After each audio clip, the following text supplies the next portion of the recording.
Greetings from Bellevue, Tennessee. This is Matt Osmond with Blinky's Offset Barbecue, and you're listening to The Barbecue Central. Let's go!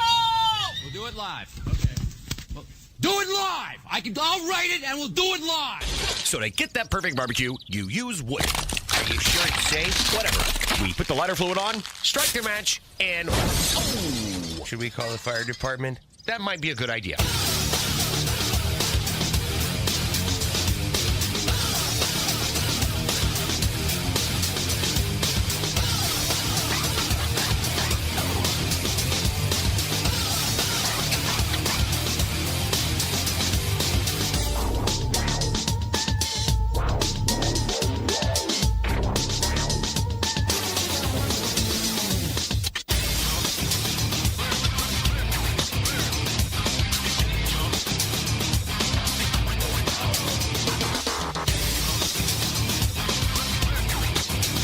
Good evening and welcome to the really big Barbecue Central show. This is the show where we talk about all things that are important to the world of barbecue and grilling.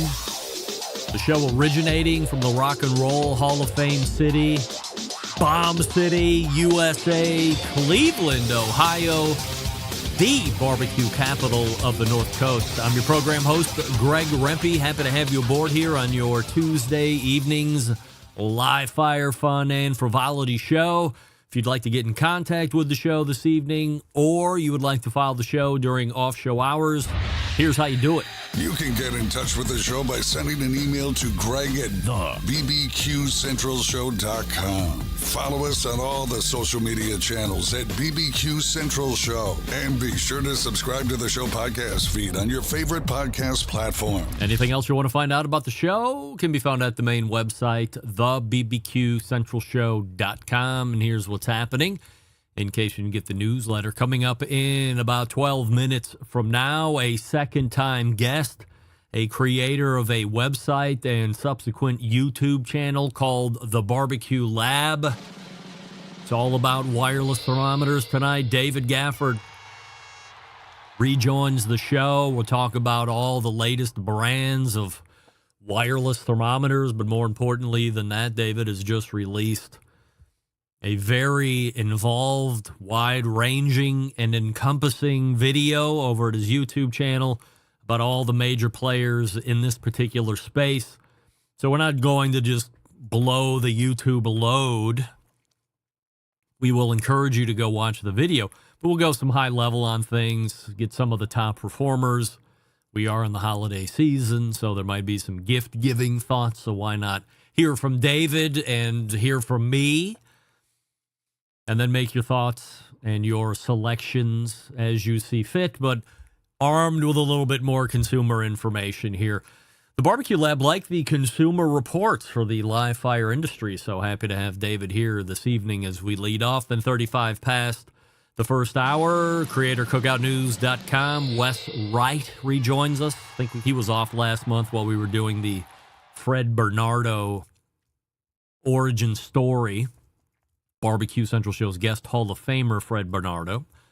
So we'll catch up with Wes. Got a number of topics to talk about, all new, some patent things coming out, some people going out of business, some people bringing new things to market, all the fun stuff that you've come to know and love Wes for. You will find 35 past the first hour. That'll bring a close to the first hour. We'll move to the second hour, and in her last quarterly appearance in 2024, which she's done a number of years now in a row, Susie Bullock from Hey Grill Hey. Believe it or not, we're a week and a few days away from Thanksgiving 2024, so we'll be heavy on the Thanksgiving talk with Susie. We'll also talk a little patio provisions business, but also talk a little volleyball as we end the segment and year with Susie. Could be a Triple T sighting, not sure on that, but we'll see as it goes. And then closing out the show here this evening, a show friend, also a Barbecue Central Show's guest Hall of Famer this year, Steve Ray, Owl's Nest Barbecue proprietor and founder of the historic Steve Ray's Midnight Oil in Ooltewah, Tennessee. Always the funniest name of any city I've ever heard, Ooltewah. I mean, how do you even spell that? Ooltewah. That's how the show's laying out. Dave Gafford, Wes Wright, first hour, Susie Bullock, and Steve Ray in your second hour. Don't forget you can follow me socially, Instagram, Twitter, TikTok, Snapchat, and LinkedIn, all at the handles at BBQ Central Show. We say good evening to those of you watching the show tonight through one of our video streaming platforms. You go to facebook.com/BBQ Central Show or twitter.com/BBQ Central Show. Or you can watch the show on YouTube, which is youtube.com/@BBQ Central Show, where we have a new YouTube poll question of the week that we're asking everybody, including all guests. Do you think the Mike Tyson fight was fixed? And 75% of you are saying yes, indeed you do. 25% of you are saying no, you don't. And the yes, you do's are right. I'm not really a sports guy. You don't see anything other than just live fire stuff 99% of the time on my Instagram and social media feeds. But I was heavily invested, not from a betting standpoint, but from wanting to see the fight come off after watching Mike Tyson during his training, and then to see whatever that abomination of a staged boxing match was on Friday night. Disappointing to say the least. And by the way, we're up to 80% thinking it was a scam. There's also the poll from last week. Is it a shame that Doug Scheiding has met Sam the cooking guy in person more than me? And 79% of you are saying yes. That is a shame. But I'll work to rectify that. And we'll start here this evening. It's the least shocking news, the least shocking thing from a reaction standpoint as it relates to the show from last week, which was the Chris Young segment. Gang, I agree with you. My mind was blown when he delivered the news that cooking a turkey from completely frozen is the way to go. Not only for this Thanksgiving, but for every time you cook a turkey here on forever if you get it frozen. I should have asked him, if you get a fresh turkey, should you freeze it solid and then cook it the way he was going after it? But he said that's the way to go. And it's the fastest way to go as well. Completely frozen, 18-pound turkey in a 225-degree oven, and 5 hours later, turkey done. No weeks worth of defrosting, then brining, then doing all that other nonsense we have for decades. Stop that stuff. Instead, cook it frozen. Chris Young continues to shake and rattle and destroy the very foundations that our cooking lives have been built on. And by the way, good for him. We didn't mention it because the segment was so good. Chris has agreed to do a quarterly segment in 2025. How about that? Really, the question is this.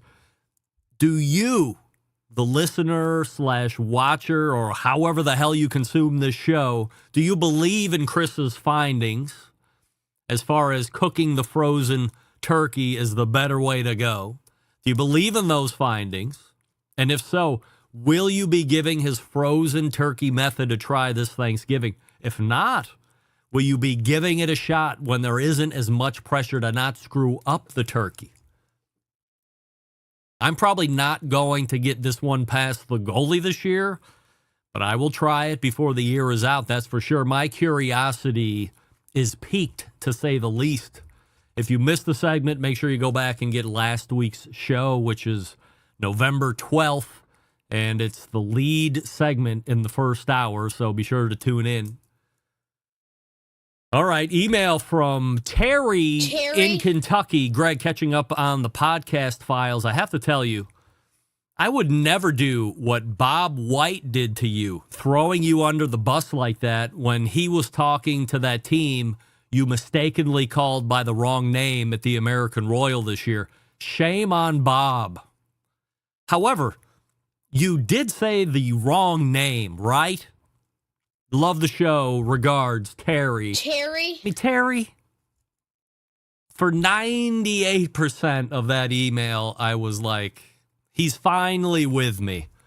There's no going against me. It's me and it's Terry, and we're wrecking shop. We're bulls in a china shop.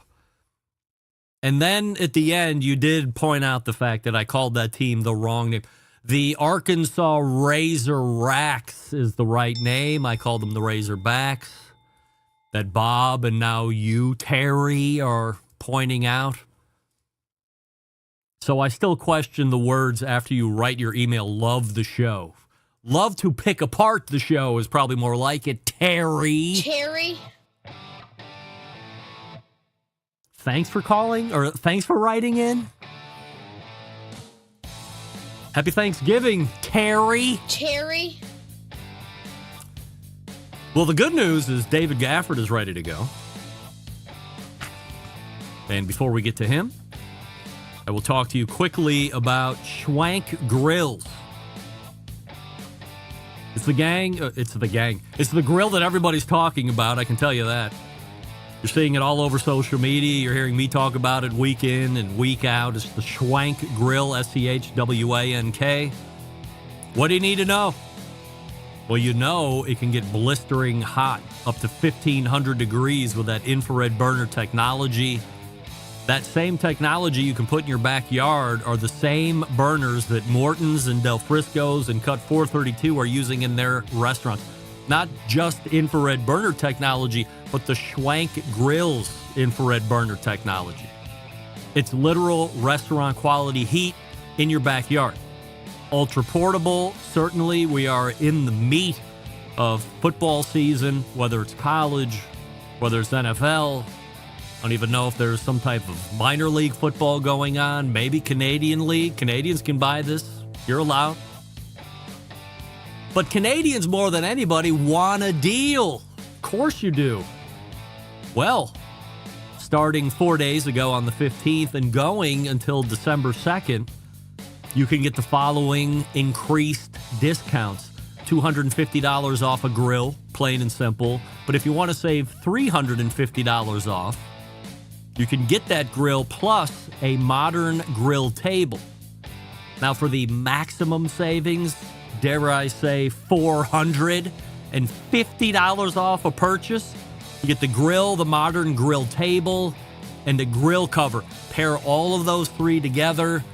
I will personally take off $450. What's the code, you ask? You don't need a code. Go to schwankgrills.com right now, SCHWANK. Get the grill, the modern table, and the grill cover, $450 off.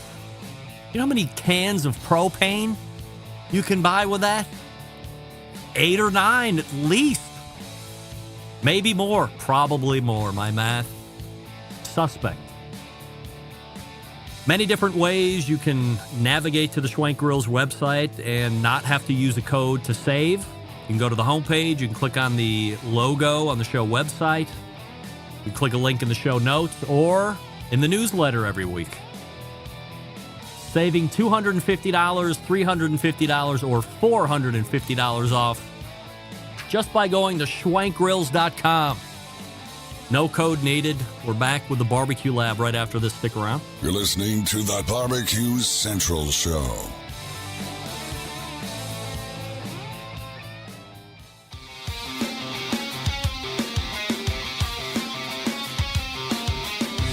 Broadcasting live from the Barbecue Central Show studios in Cleveland, Ohio. You're listening to the Barbecue Central Show. Once again, here's your host, Greg Rempe.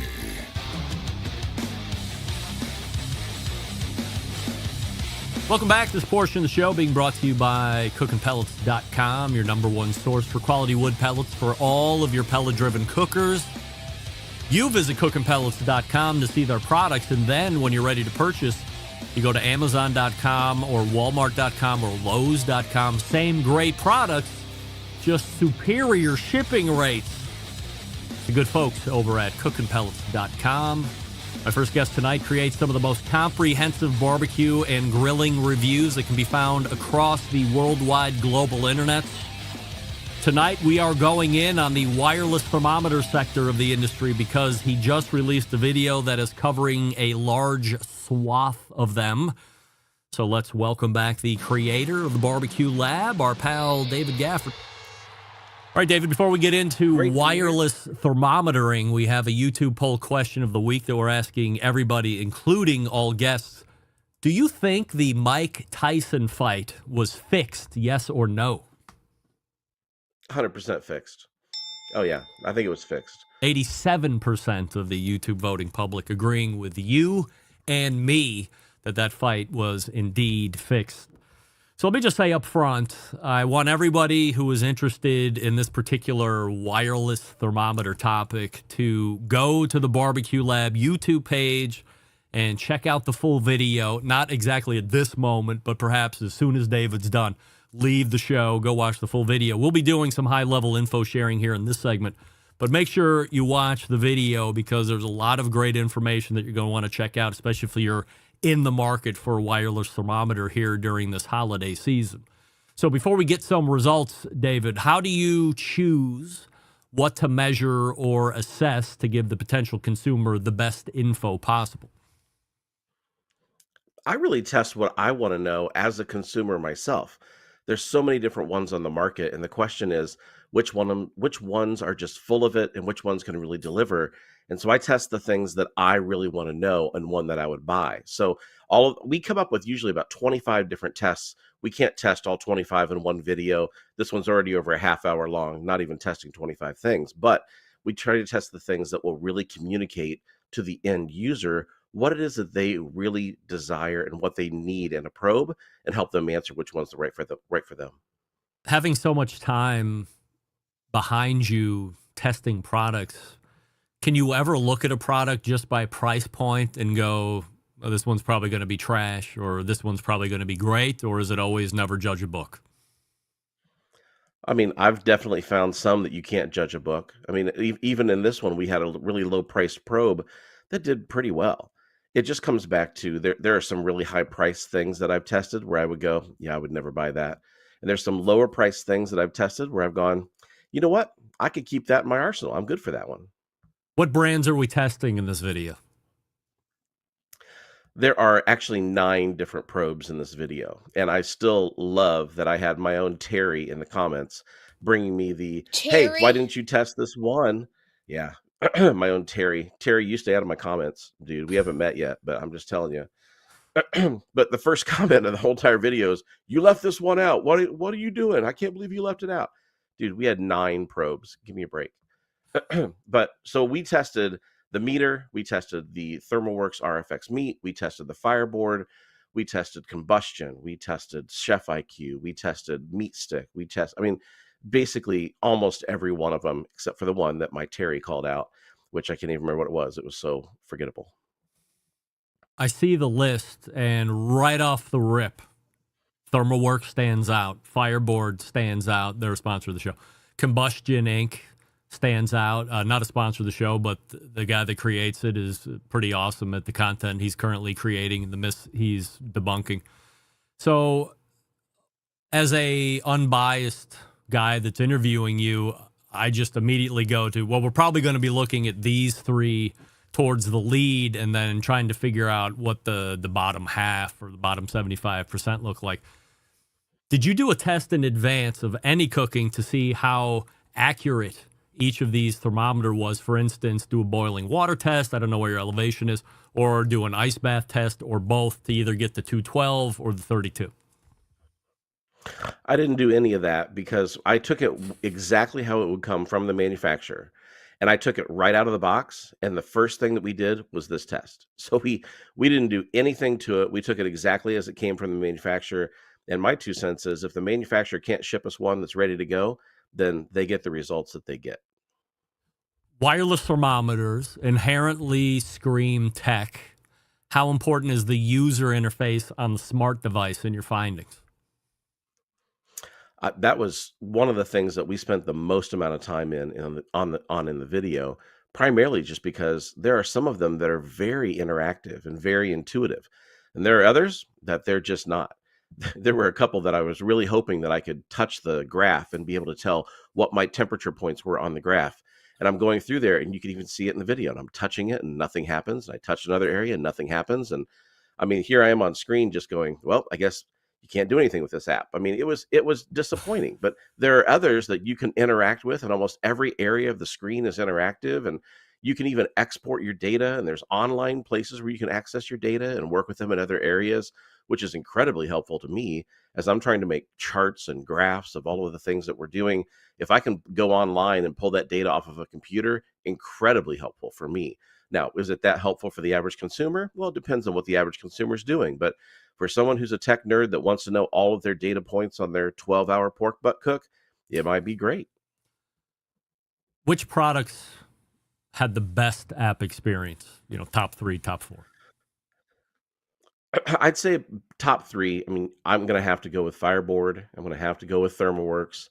And I really enjoyed the Combustion app the more I got to know it. The Combustion app really surprised me because you can see all of the sensors in the probe, and you can see all of the reporting temperatures of all 8 sensors. That's something that's rather uncommon. You can get it in maybe 1 or 2 others, but they had by far the most data. If you're really a data nerd and you want to really dial into that, there was a ton of data there. Is that a potential issue where you're seeing, I think it's 8 different sensors reporting potentially 8 different temperatures at any given point?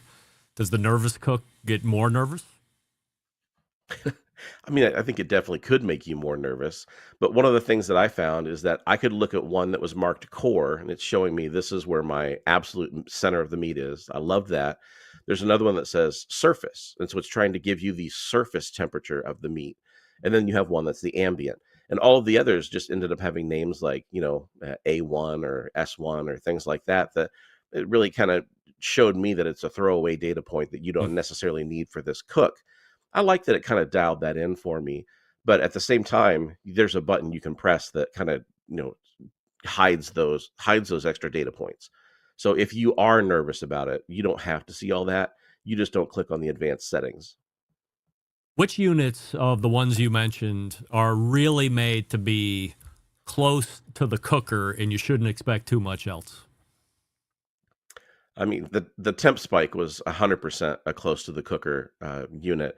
We were testing we were testing limits, and I think it disconnected at the 6-foot mark, which is something that it says you got to keep it within 6 feet.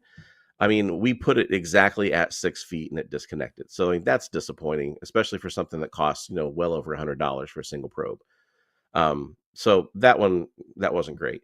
We had some pretty good we had some pretty good range on the others, but the thing that really, sets them apart from each other is the ones that use that low frequency radio wave as opposed to the ones that don't. Because you're talking about, much greater distances where we had even a range test through the entire house.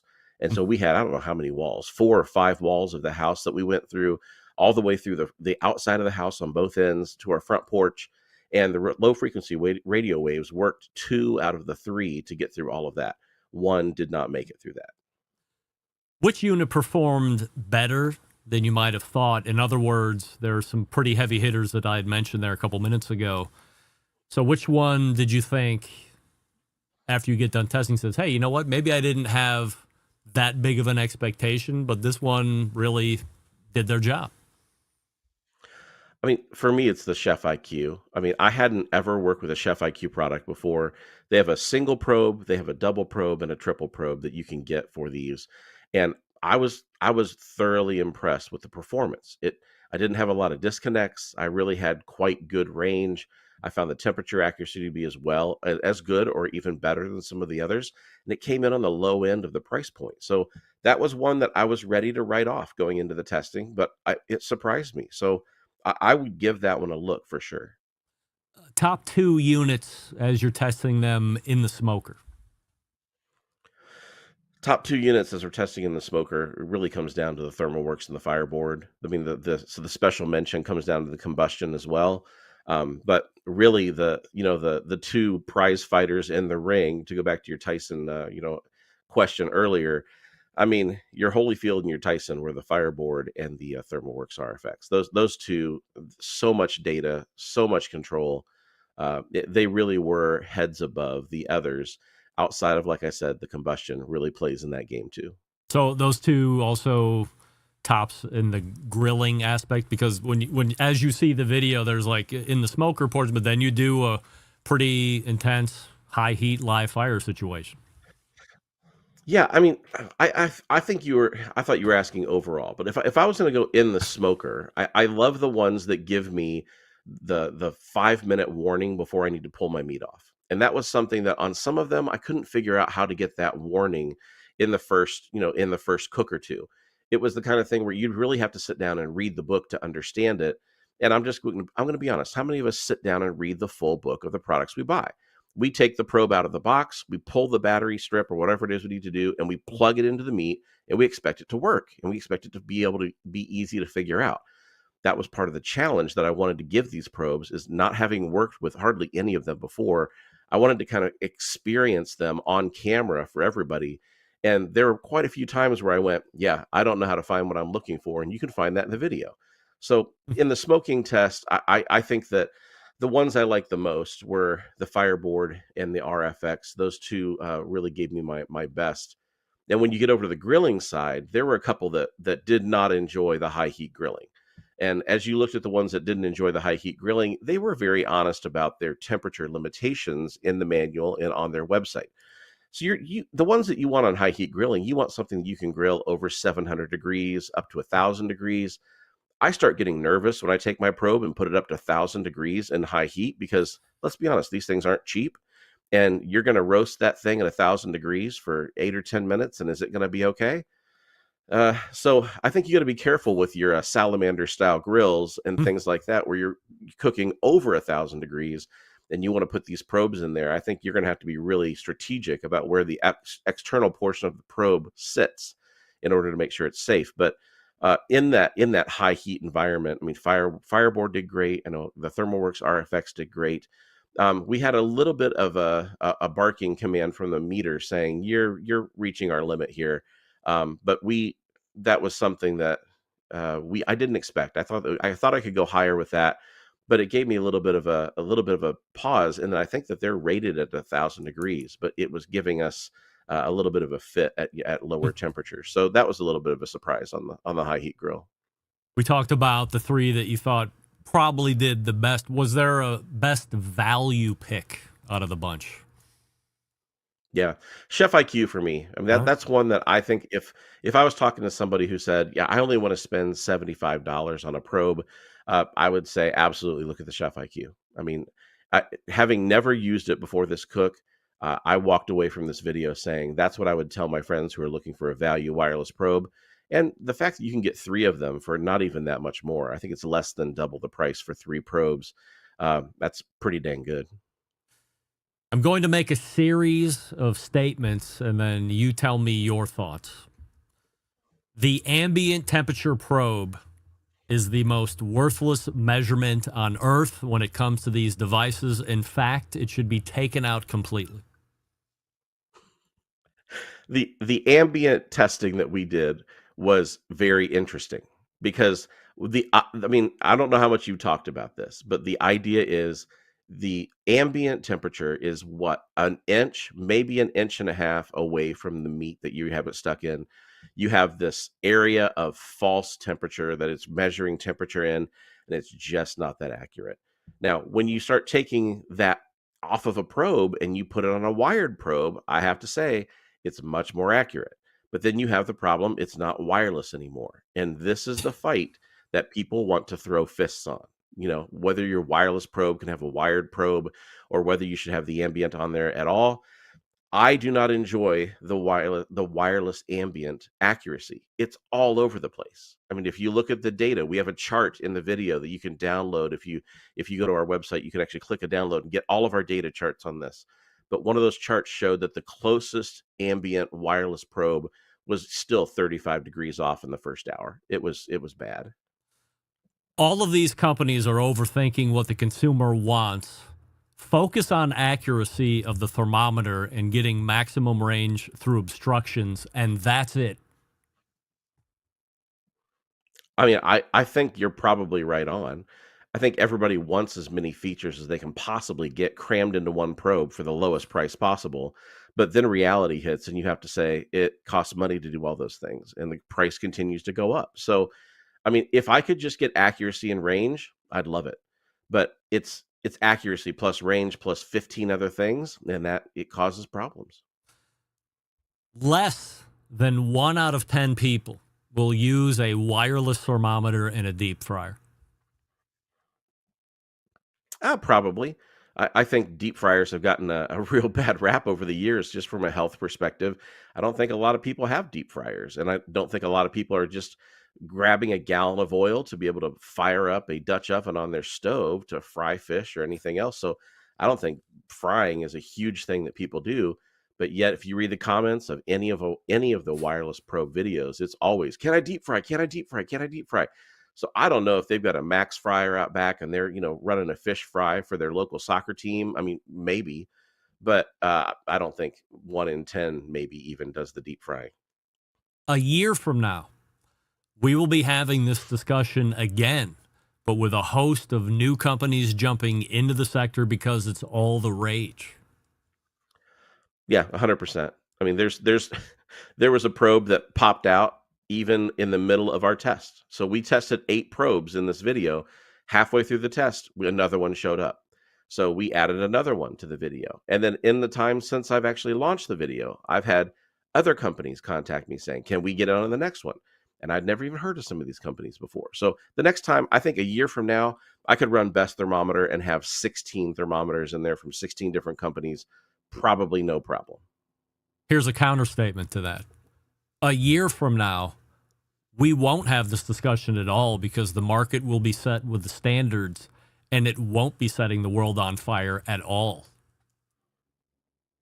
I mean, maybe. I think that my experience is if I can use a wireless probe in a cook, I want to use a wireless probe in a cook. In the video, I showed where I was doing 8 different turkeys for an event that I was doing for a local youth group here. And the 8 different turkeys, I was using a 6-channel fireboard, and I had all 6 wired probes in there. And every time I went to go check a temperature or anything else with a manual, instant read, I was pulling probes out. Every time I moved a drawer, I was moving. It was a mess.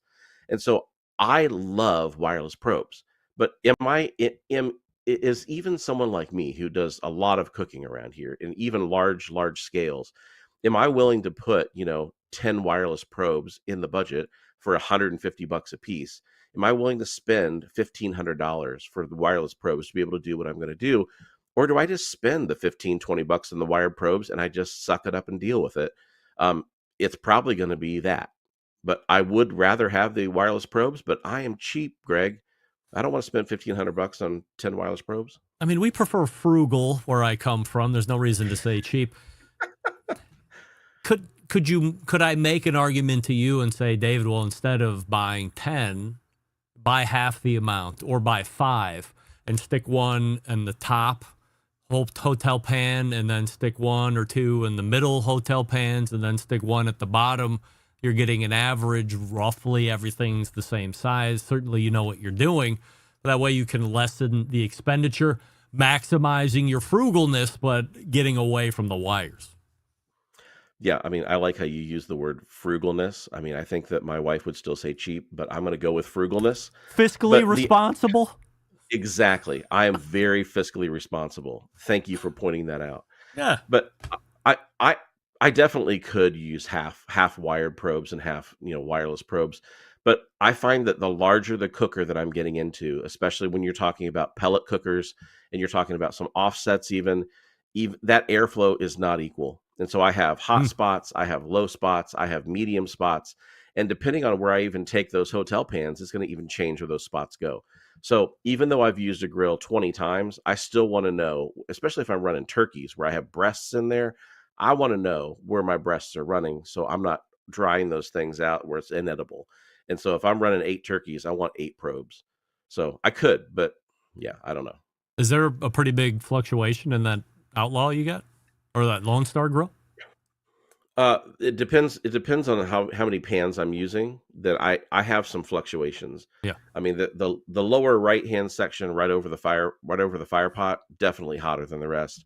But it depends on where you put your pans, where the airflow is going to go, and how it's going to actually make things hot or not. So that's something I've only had it. Hey, kitty.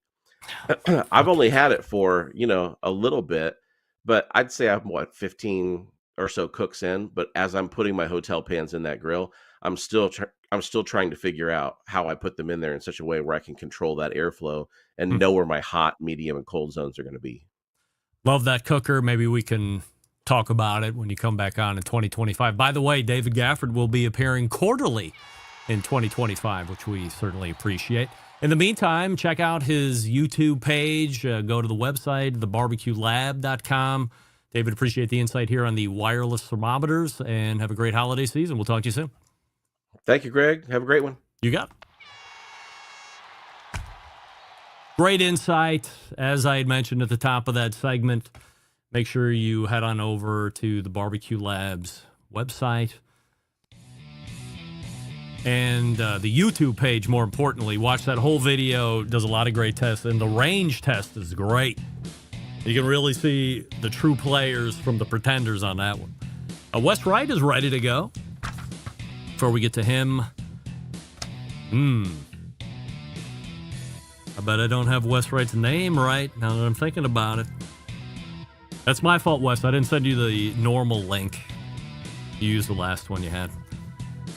Nevertheless, if you're serious about your grilling game, then you need to check out the latest from Pits and Spits.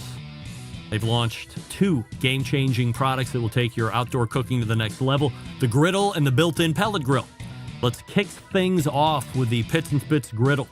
The gas griddle combines the power of a traditional grill with the versatility of a flat top. Engineered with precision and crafted from top-quality materials, the versatile griddle is set to revolutionize your outdoor cooking experience. Constructed in 304 marine-grade stainless steel, fully welded design, the griddle comes with 4 burners to accurately manage your heat zones and gets blistering hot with 80,000 BTUs. Made with the Pits and Spits signature quality, the griddle is designed to last for generations. Now, for those of you building your ultimate outdoor kitchen, you have to check out the built-in pellet grill, designed for the discerning grill master who demands top-tier performance. The grill is the centerpiece of any serious outdoor kitchen, from low and slow smoking to high-heat searing. This grill can do it all: briskets and ribs, pizzas, veggies, you name it, this grill can cook it. And with the Pits and Spits legendary craftsmanship, you can be confident it's built to last, with stainless steel construction and a design that's reliable as it is versatile. So are you ready to take your cooking to the next level? Head on over to pitsandspits.com/BBQ Central and use the promo code BBQ Central for a free spice pack with orders over $500 or more. Once again, the website is pitsandspits.com/BBQ Central. Pits and Spits spelled with the double T on the pits and the spits. pitsandspits.com/BBQ Central, and then promo code BBQ Central for a free spice pack with orders over $500. We're back with Wes Wright right after this. Stick around. Be right back. You're listening to the Barbecue Central Show.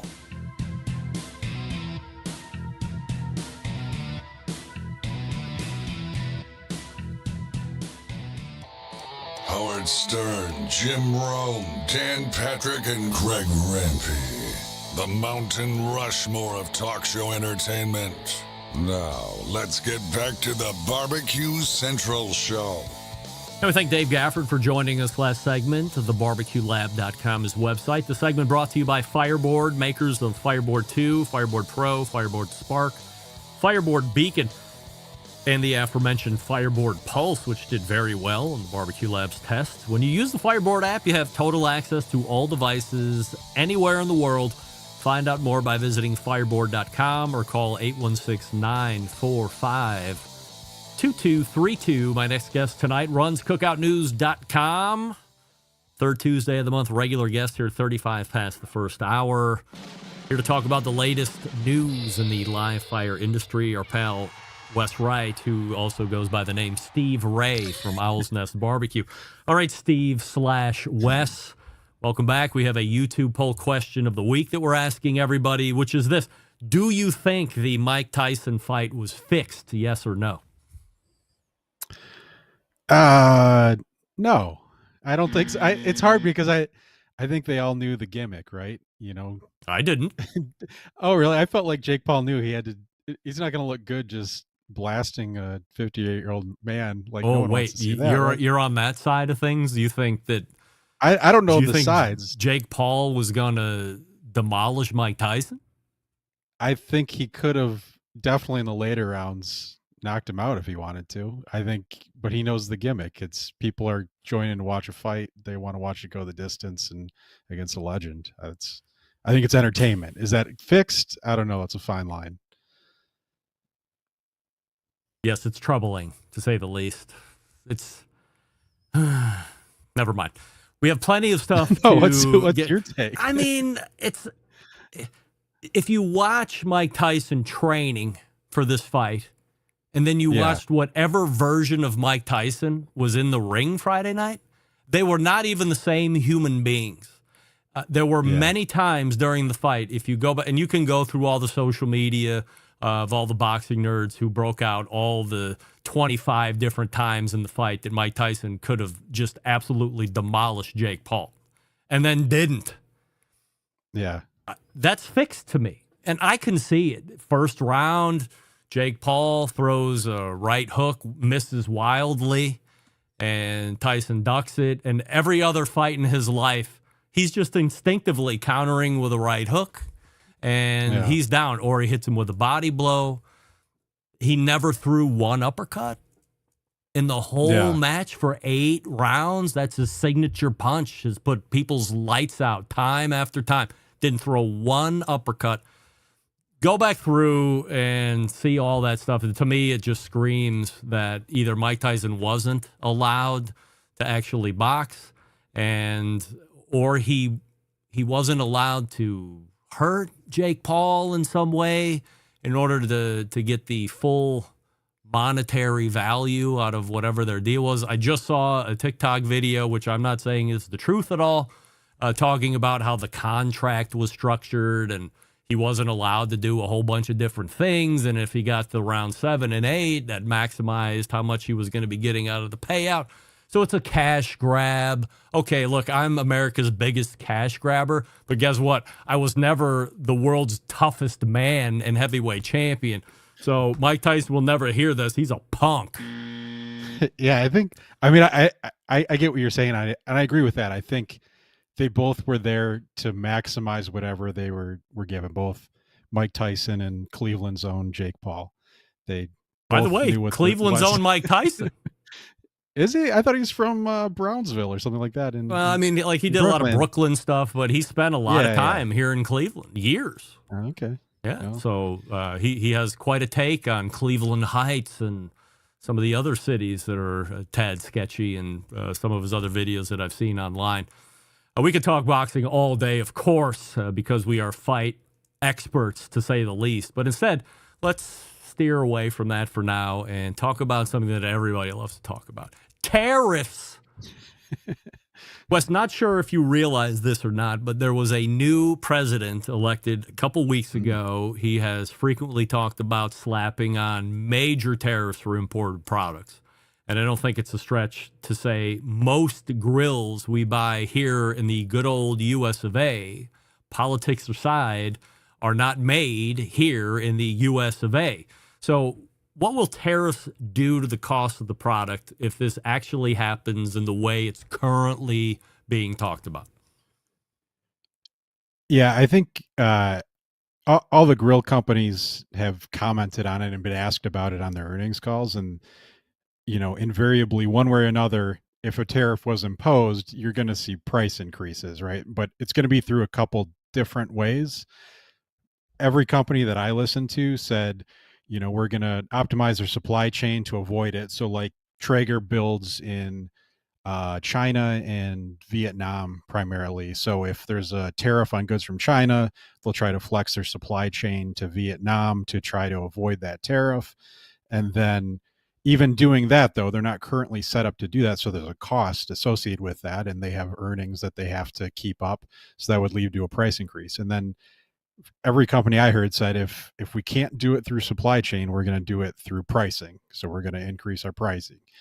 And, you know, long term, they'll try to minimize that. You know, Traeger, before the whole grill market crashed back in 22, they were trying to near shore in Mexico and were building a plant that they pulled a plug on. And, you know, so they'll try to find the cheapest way to still get the product, but whatever they do, they're going to have to do something that's going to increase their cost basis. So they're not just going to eat that, right? And right, that's what I'm saying. Yeah. So it gets passed on because, you know, investors want to see consistent earnings growth every quarter, and they're not just going to say, "Oh no, we get it, we understand." But you know, and I think the winner in a lot of that are companies like Bits and Spits, who, like, their Maverick pellet grill is not too much more expensive than, you know, some other ones on the market that are produced overseas, and they won't have that issue, right?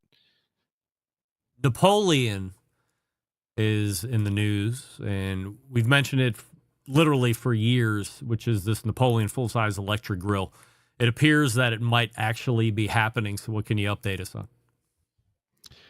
Yeah, they announced that in the spring of 22 and said it was going to come out in the fall of 22. And, you know, then the fall came and never happened, and they just had that same website that just said coming soon instead of fall. And then years went by, and they released it in kind of a funny way because they never formally, like, released the product. What they did that we saw last year this time, if you remember, is they said they're an honoree for innovation at the Consumer Electronics Expo. So they didn't release the grill, but there was a press release about them getting that award on a grill they never announced that they released. So I just kind of dug into it and tried to figure out what I could on it. And yeah, that grill, it's going to be coming out soon. I have an article that I posted, and a bunch of people from Napoleon liked it, including their CEO. So that would imply to me that it is coming out and it's real.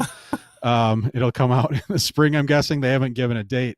It's a lot like they said it would be. That, you know, it has like a cool touch screen in the middle with a dial on each side, 2 zones for cooking, a couple of surprises, both good and bad. They have a smoker box that, just like a gas grill, it sits underneath the cooking grates, and it's set up so that way you can regulate the amount of smoke you want, and have the other side, the other zone for cooking your food. And it also has cast iron grates too, which is pretty cool compared to a lot of electric grills which don't have that. The only downside, though, I know you're not a cast iron grate fan, but the only downside with the grill is they never mentioned before that it's only runs off 220, right? 220 volt outlet, which is not your standard plug in a house. So to buy the grill, you would need to get an electrician to run you a 220 outlet to the outside of your house. Any idea what that costs? Like, if you got a buddy the electrician, is that going to be $1,500? Yeah, I mean, like, if you like a lot of electric cars, when you run lines for a new, you know, charger, I've heard that be around $1,000, right? 750, $1,000 at least. So yeah, installation on your electric grill gets pricey, and it's kind of different too, because they're not, like, we've seen, like, Fire Magic has a built-in electric grill, or Blackstone has a electric griddle that's built in. And those, it makes more sense because you're doing a whole outdoor kitchen build. So if you run a 220 line, you're already having contractors do everything else, right? But this is just like a plug-in standalone grill. So that was kind of surprising to me, especially given the cost just to make it work. So 220 is going to give it more power, give you more of a traditional grilling experience from a heat standpoint? Yeah, that's the idea. It's 220, 50 amp is what it takes. So it should heat up faster, you know, have less of that temperature drop. And I think it has a max temp of 750 degrees. So it should give you a, you know, just a more gas-like grilling experience. In your opinion, do you think people will really call an electrician to add this to their home in order for them to use it?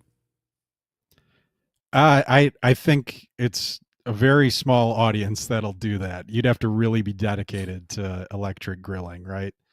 Because that's a lot of hoops to jump through just to use your grill, in my opinion. Does Napoleon give any indication on what they expect this unit to do from a volume or market share number? No, they haven't done that, and they haven't even released pricing on it too. Because that's the big thing is whatever the price is, you're tacking on another $1,000 just to use it. So, no, I think it'll be hard to sell. And two, they advertise that it's like a lot of other grill companies, that it's good for people that have like balconies or apartments that you can't use gas. But I'm like, you can't run a 220 line in an apartment. I don't think the landlord would be too happy about that. So that doesn't make a lot of sense to me. If I'm In the being honest. next year, who will be the leader in this segment, Char-Broil or Napoleon? I think Char-Broil. I think they've been just innovating. I do think this Napoleon grill, that being said, I think it's going to be really cool, and I think it's going to be a great experience. But I just don't think it'll do the numbers that Char-Broil with their current backyard brand are going to do, and I feel like they're just going to keep on innovating from everything I've seen on that platform. If we move to Char-Broil for the next set of questions, potentially introducing a swappable griddle top cooker? Yeah, that was a cool idea that for a patent, that it's a griddle, but then on that griddle top, it's not just like a normal flat surface. There's a circular removable section and then a rectangular removable section. And sort of like how Cuisinart we saw last year released an outdoor wok, which was kind of unique. This, you can swap out that circular section for like a wok or different cooking instruments. You can put a pizza stone in there and close the lid and cook pizza. And then you can swap out for, just on the other side in the rectangular section, just like a grill spot rather than having it be a griddle. So it's a pretty cool idea for versatility. Let's talk about Icy Breeze. Not necessarily a grilling tool, but something that might have cooled you off during a hot summer's grill sesh. Has Icy Breeze cooled its last human being? That's what the CEO of Solo Brands said, because they bought. Like, why would they Icy even buy that? What are we doing over there? I think it has to do because they switched CEOs, and I think the new CEO has come in and saying, all this stuff is crap that you guys did, and this is so I don't think he liked the brand, is my guess. He didn't say that, but he said that their latest product release doesn't live up to the standards of what they expect for their products. So I think that it was just, he viewed it as a sunk cost. So you spent $30 million on a brand a year ago, but you don't think the product's good enough, so you just kill the whole brand. Did John Maris buy that? Yeah, it would have been right at the end of his term, right before, because he was really into like direct to consumer brands, yeah. And they were one. And so yeah, they bought it. Then he got fired, and then the new guy took over from Camp Chef and Vista Outdoor, and he's cutting a lot of stuff. Wasn't Deion Sanders pitching Icy Breeze in the summer? I believe he was, and I think I saw some Jeff Foxworthy ads too. They seem to really like it. They loved it. Yeah. Shockingly. Yeah. Yeah. What's funny about it too is you can still buy it. Like the CEO made those remarks in an earnings call, which, outside of me, like no one listens to, right? And he saying the product doesn't live up to their standards. You can still go to icybreeze.com or whatever their website is, and you can buy their cooler for 50% off, and they're still like promoting it. But you're kind of ignoring the fact that their CEO is also saying this product's not very good, right? Which to me is kind of strange, but I guess you got to sell out your inventory. You ever had one blow on you before? No, I thought it looked interesting, when you're out, especially in front of a smoker, just have some cool air blowing on you, or if you're like kids sports, I guess, that's what I think what Deion Sanders is always saying. But have you used one?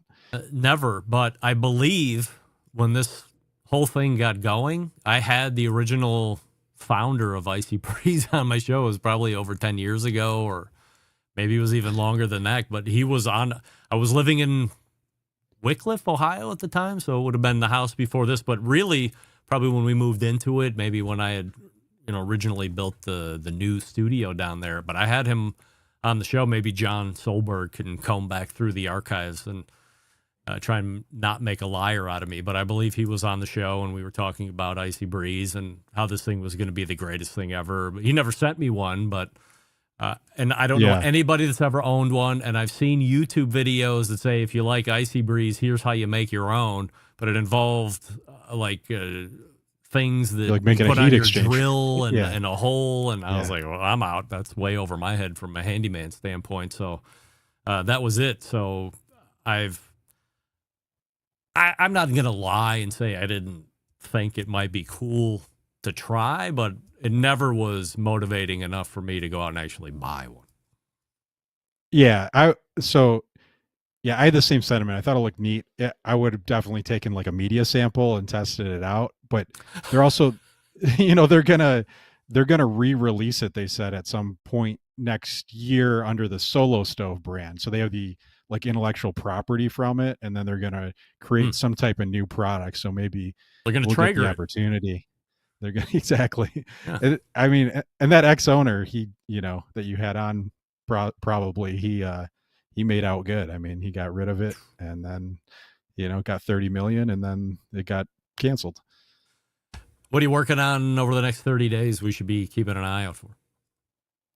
I'm seeing more and more product releases coming out, so I'm sure there's keep an eye for that. For holiday, or is this just a little shocking given the end of the year? Around this time, some brands start announcing some stuff. There's also, for Traeger fans, they're supposed to have a new grill product, as they say, to come out in Q4 this year, and there's not a lot of time left. So I've been trying to figure out what that is ahead of time, but I haven't seen anything yet.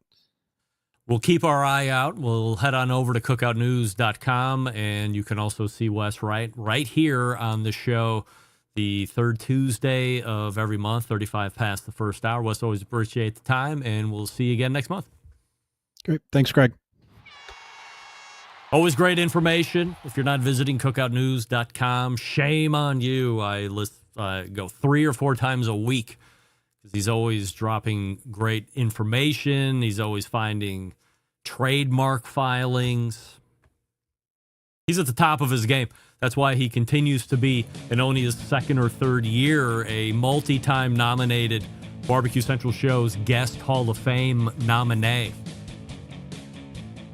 Nominee? Hey, what do we love about ceramic grills?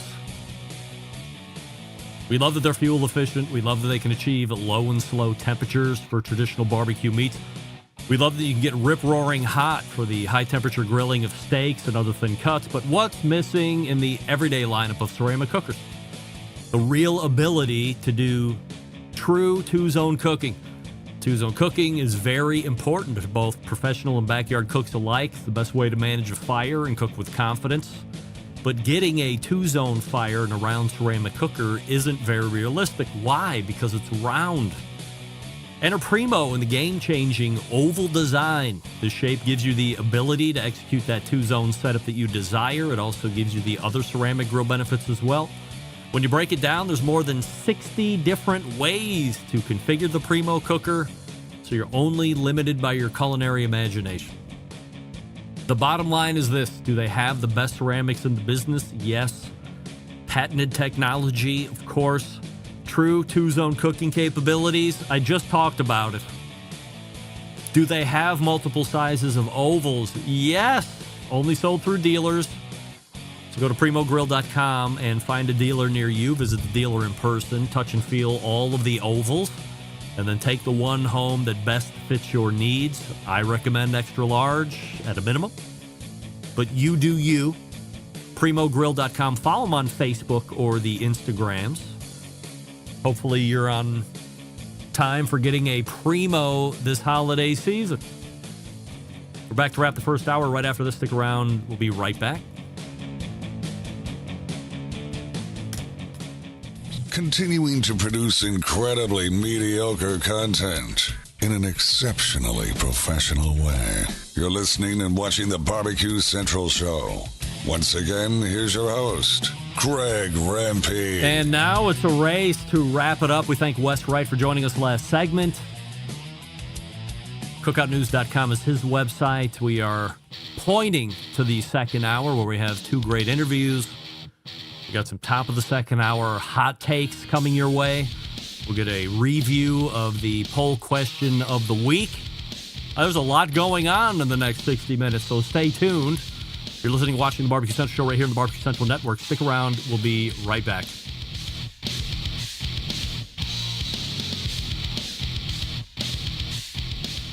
This is Jennifer Palamas from Charlotte, North Carolina, and this is Barbecue Central. Happy to have you aboard here for the really big barbecue show. Boing. We cook because we have to, and we grill because we want to. Hit me! Fine, how's it going? You have a great show. I'm a big fan. Boing. So what seems to be the problem here? This man looks like he's dead, and he's in the crackle. Char-Bono! It's all about the Char-Bono, dude! Succulent fish, what? He ate 2 feet or wiener. Oh, listen, Lavernius, shut your face. I'm shaking like a dog shit peach seeds. We have top men working on it right now. Top men.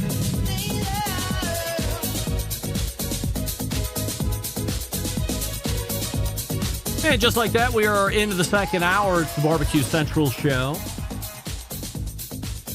This is the show that talks about all things that are important in the world of live fire, barbecue, grilling, all that fun stuff. Show airs live every Tuesday night from 9 to 11 p.m. And then, if you missed the live show, I don't know why, hour number 1 appears in your podcast feed on Wednesdays. Hour number 2 appears in your podcast feed on Thursdays. We'll talk about Friday here in a second. Still to come on the show this evening, Susie Bullock of Hey Grill Hey.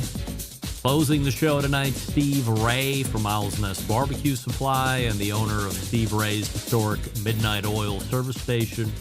We say good evening to those of you watching tonight through one of our streaming platforms. You can go to Facebook.com/BBQ Central Show or Twitter.com/BBQ Central Show.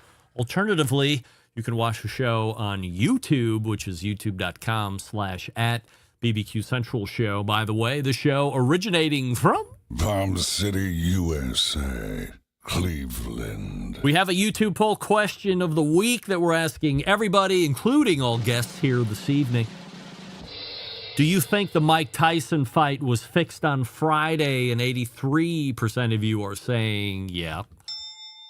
Honestly, I was shocked that Wes Wright, a fight fan beyond reproach, thought that Jake Paul was taking it easy on Mike Tyson and didn't want to destroy a former legend. I disagree. I think you're human of Mike Tyson in training. Just go back. Here's what I'm saying. Go back all the training videos that you saw of Mike Tyson and then watch that fight, and then you tell me who showed up in the ring, because it wasn't the guy that was training. That was a man who was bought and paid for. Once again, I'm the guy who coined the phrase cash grab, but I am not one of arguably the best heavyweights on the face of the earth. One of the most feared men on the planet, maybe like 748,000th most feared man on the planet is me. Got a lot, had to get through the THs there. But I don't like the fact that Mike Tyson was bought and paid for and then showed up the way he did last Friday to collect $20 million. I get it. A lot of money, life-changing money. Mike Tyson's financial struggles out there for everybody to see. Trying to put everybody in a good spot. Okay.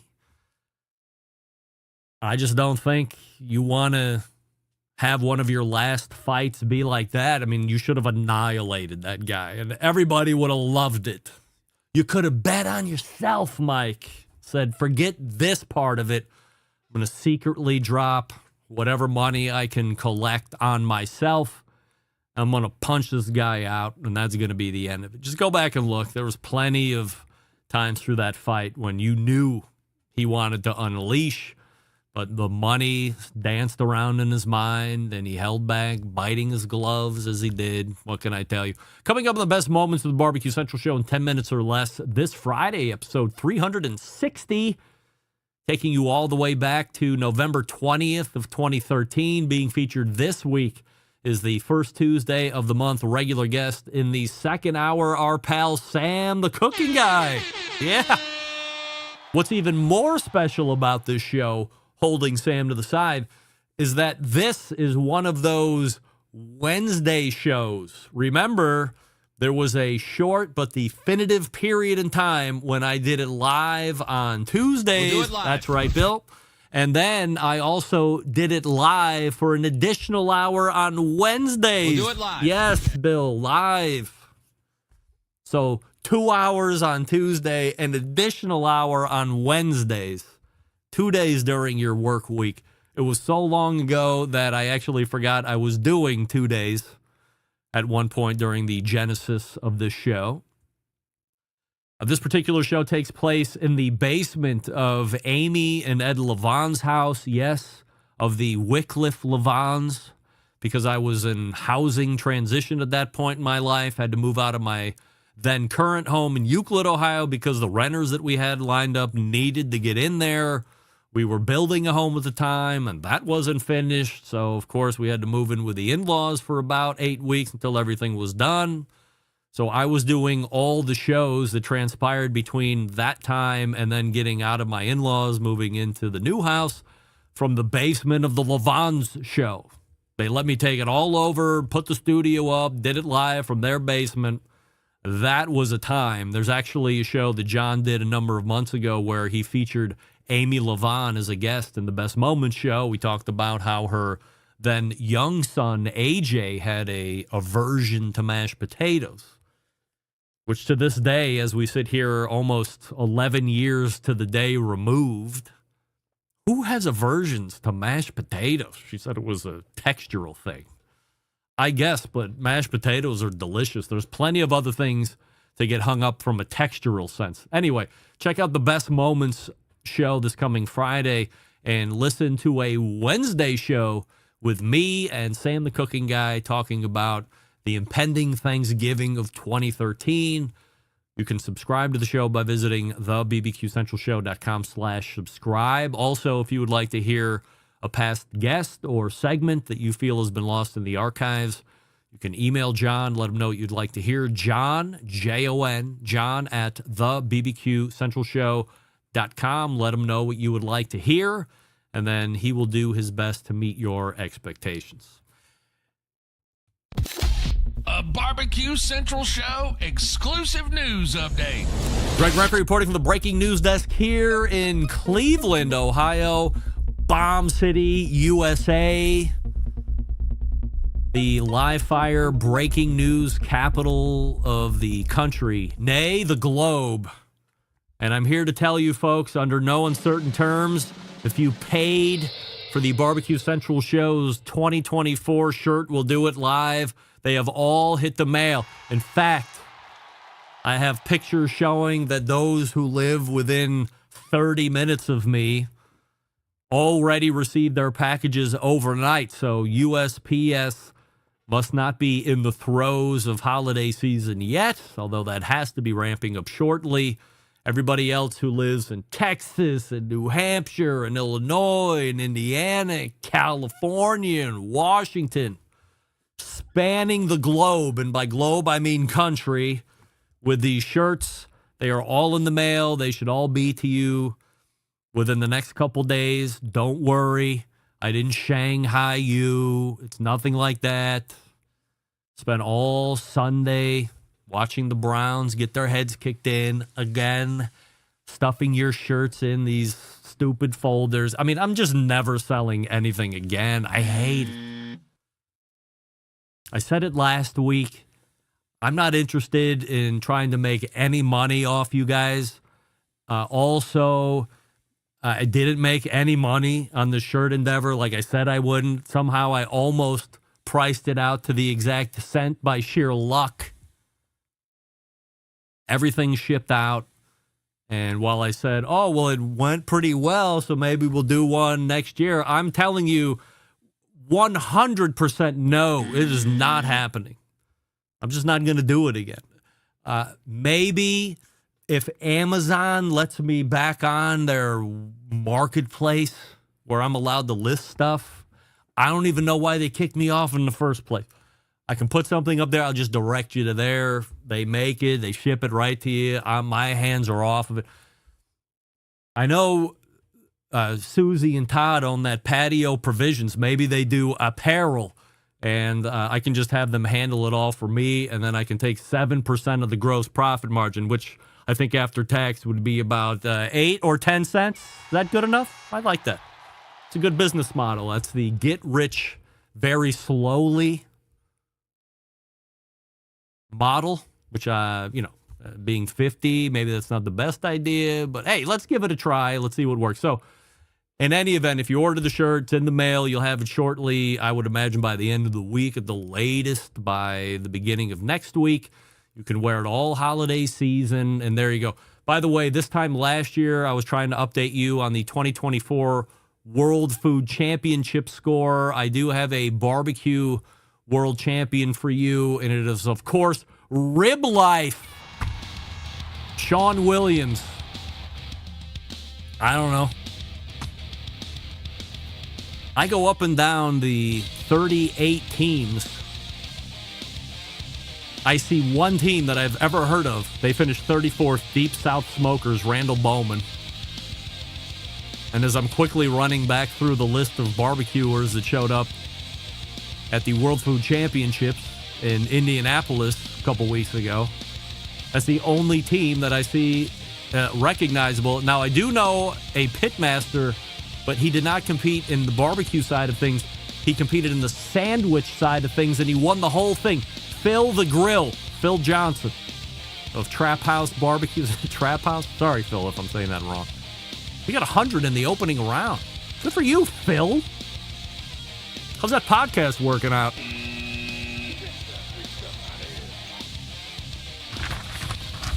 All right. Hey Grill Hey is in the green room, and I'm here to talk to you about Franklin Barbecue Pits. Folks, the holiday season is upon us. That means we can look forward to Christmas lights, football games, listening to Mariah Carey songs on a loop, and the whole family coming over to the house for a holiday meal.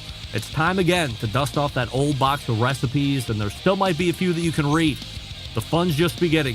This year, your friends at Franklin Barbecue are here to tell you that it doesn't just have to be chestnuts roasting on an open fire.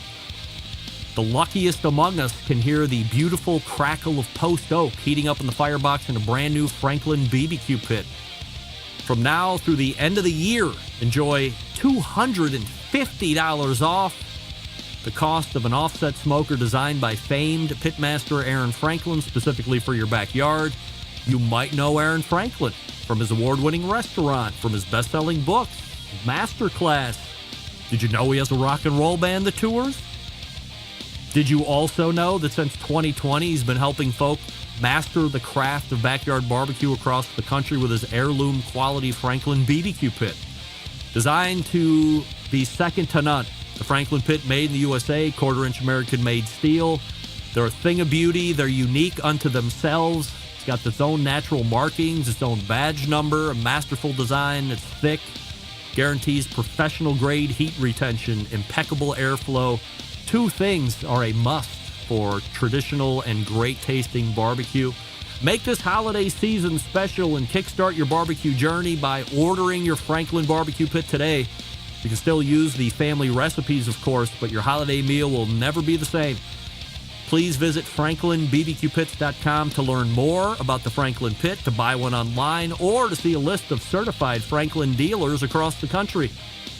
Merry Christmas and happy holidays from your barbecue family at Franklin Barbecue Pits, and from me right here at the Barbecue Central Show. It's franklinbbqpits.com. $250 off. Talk about free money. We're back to Todd and Susie right after this. Stick around. Be right back. You're listening to the Barbecue Central Show. Dan Patrick and Greg Rempe. The Mountain Rushmore of talk show entertainment. Now, let's get back to the Barbecue Central Show.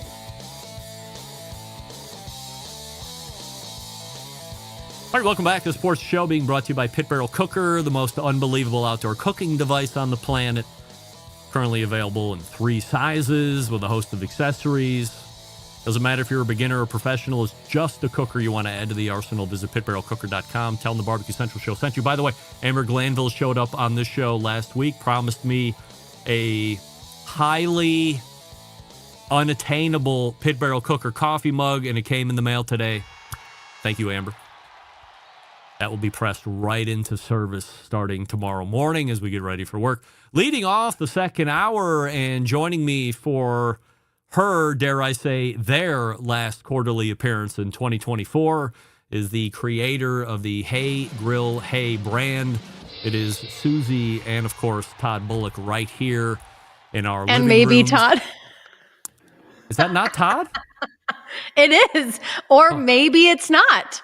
It says Oh, under my name, yes, Susie and maybe But Todd. but it might last be time Todd. last time Todd was doing the Food Idiot podcast, Yeah. and he was, so I'm like, I don't want to ever just assume.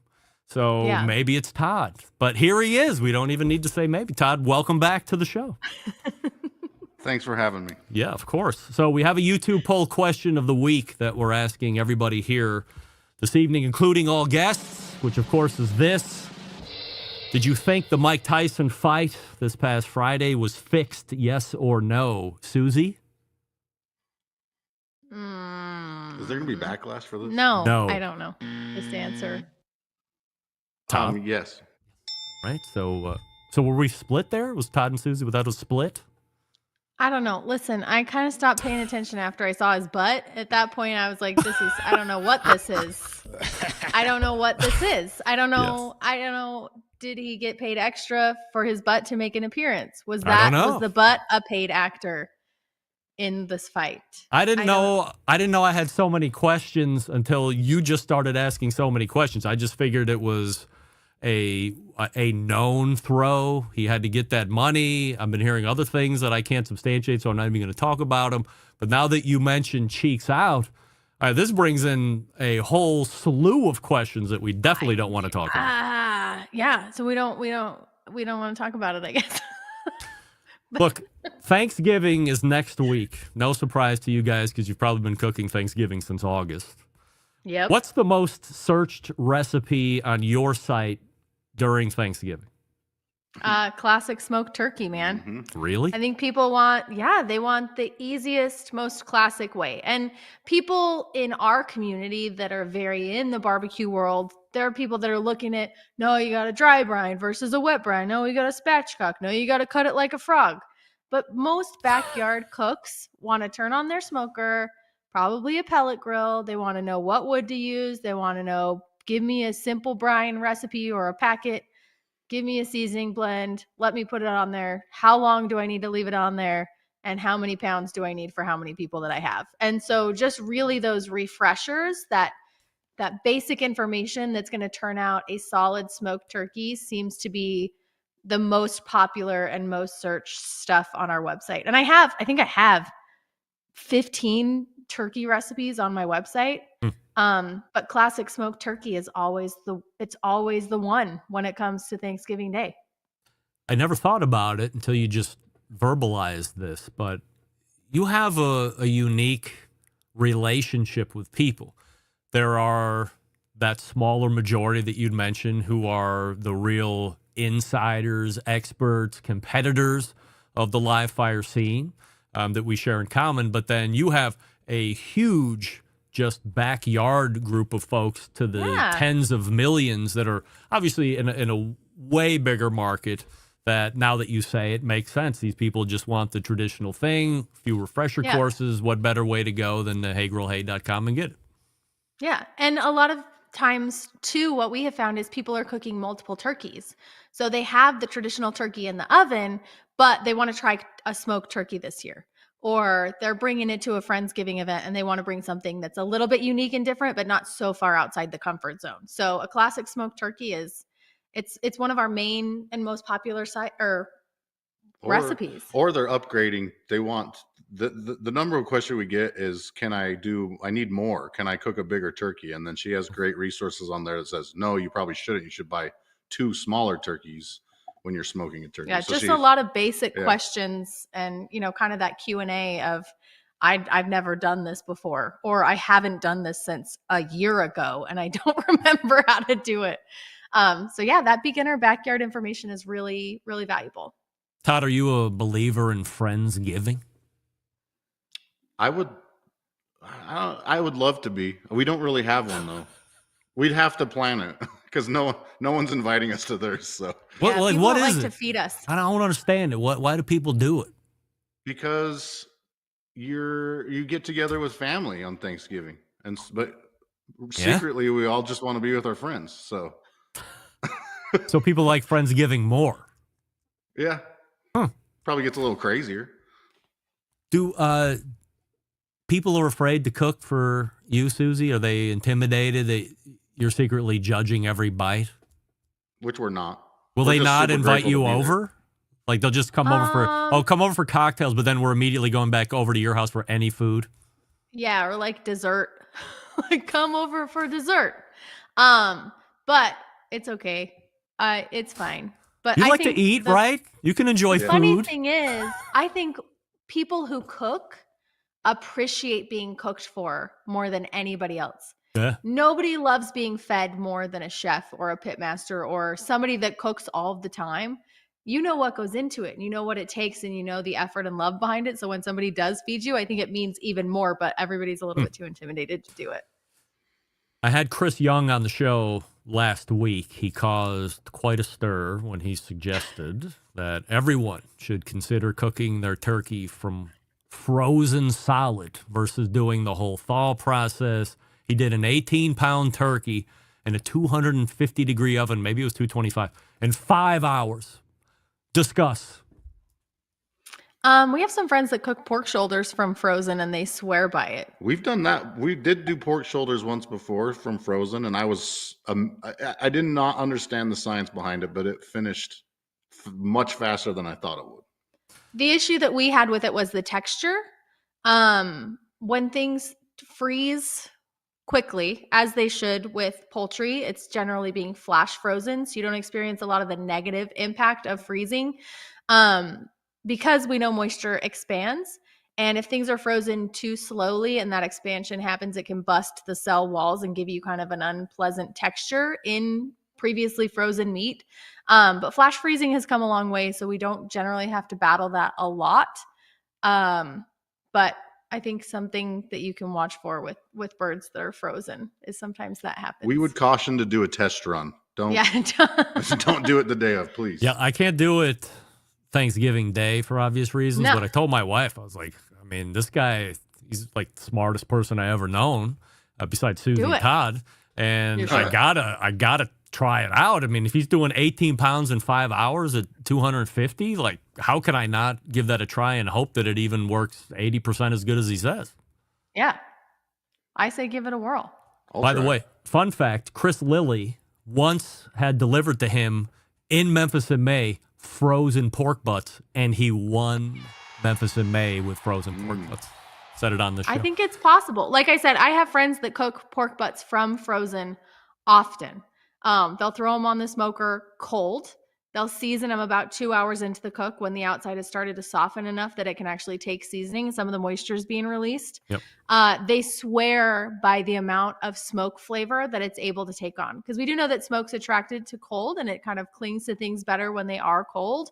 And so putting them on super chilly gives you an extended period of time before that outside's cooked. So it could technically take on more smoke flavor. And then adding the seasoning later is an interesting take too, because it doesn't block any of the exterior of your meat from taking on smoke. So, I mean, I haven't done it, but I say give it a whirl. Let's try it. Are you deep frying turkey family at all, or is that a gimmick? I don't think it's a gimmick. I think it's awesome, but it's not our go-to. I'd rather smoke them. That's just Todd? our preference. Any thought, Todd? I've probably had 5 fried turkeys in my whole life, and I did enjoy them, but I'd take a smoked turkey 10 out of 10 times. You've had fried turkey 5 more times than I've ever had it. I've never had it. Never. Maybe I'm missing out. So what's the Bullock's favorite way to do turkey? Is it the traditional, or are you doing variation? I'm using my turkey kit every year. I don't think I've done... So the turkey kit that I have now is on its 4th year? Third year. Same thing? But even before that, same kit. But even before that, I was using the same recipes. We just took the recipes and made it into a packaged option for people. But it's an apple spice turkey brine. There's actually apple juice in the brine and aromatics and herbs, and it's very amazing. And then I have a turkey rub that's kind of a hybrid between like my classic sweet rub, that's just like a very traditional barbecue rub, but it has a lot more herbs in it. So it's got rosemary and thyme and sage and kind of those more poultry, savory herbs. And then I finish with a glaze. I have a cranberry glaze. So you end up with you don't see a lot of glazed turkeys, but it's a bummer. You should, because they are so beautiful. The skin becomes, I know a lot of people struggle with poultry skin when it's smoked, but between the brining and the seasoning and then the glaze at the end, it gives you this really gorgeous bite through skin that's beautifully rendered and shiny and so delicious. So I have to, it's like, I can't not make that turkey now. Yeah. We get messages from people who use this turkey kit that they've cooked turkey for 30, 40 years, right? And they're like, everyone agrees, best turkey we've ever had. Yeah. We only do that now. Like, it has taken over. Like I said, I have a bunch of recipes on my website. I've tested turkeys a million ways, and this is the one that I make every Thanksgiving. And I don't think I can ever make it any other way. But you're doing 2 this year. We are going to do 2 this year. I'm doing my turkey kit. I ordered 2 turkeys this year because our family kept growing. Where do you get turkeys So I've been from? doing, I have a natural grocer that I'm ordering. I'm doing Mary's turkeys this year. If you ever had Mary's chicken, it's phenomenal. They have turkeys. So I ordered 2 Mary's turkeys this year. So they're unbrined. They're fresh. They're never frozen. Like 12 pounds. I'm so excited. Yeah, Bigger? probably 14. 14. Yeah. Do you think so we'll do one turkey kit, and then we'll do one that's a spatchcocked, higher temperature, more of a roasted turkey with butter and herbs. And do you think your kids have palates that are more developed than others that are their age because of what you guys do? Yes, I think our kids will eat anything, but what we have done is made our kids particular. I wouldn't call them picky because they'll eat whatever, but now they have preferences. That's very annoying. Like I made some amazing lemon pepper chicken wings with like a lemon butter drizzle. And my kid was like, yeah, lemon pepper's good, but you already know that I like this kind. So like, why would you make another kind? You know, like they'll eat anything, but they have preferences. Or we'll do steak and they're like, that was a sirloin. But like, ribeye's better. Like, why would you even cook a sirloin? Like, that we know what's better. So that's kind of annoying. Moms, this prime is I eat, but my A5 is where it has to be. I want No Wagyu, cat. Ma. Yeah, wow. I've heard recently through social and some TV channels actually that some kind of movement is happening that is steering away from turkey. It's bland, it's unexciting. The list was quite extensive. Outside of turkey, is there a second most searched recipe on the website that might bolster this movement? 2 and 3 is ham and prime rib. Prime rib? People aren't saving it for Christmas anymore. Do you think we could get to a time where we're away from turkey? Thanksgiving is the holiday stays, but the main protein has finally been usurped?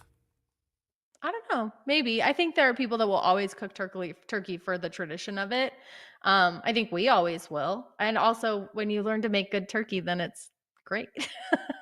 I grew up, turkey was synonymous. Is that the right word? Yes. With Thanksgiving. So like, Thanksgiving in my mind doesn't exist without a turkey being on the table. Yeah. And maybe as generations come up behind us, that'll change, but I don't know. My kids all love turkey, so I bet they'll keep cooking it. Best Thanksgiving dessert on the website for Thanksgiving is what?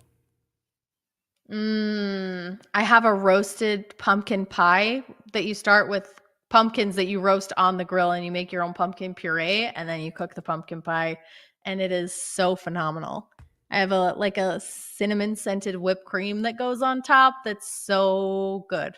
It's so good. Unpopular hot take. Pumpkin pie is trash. I said it. Best Thanksgiving. It's not my favorite pie, but you asked for the most popular.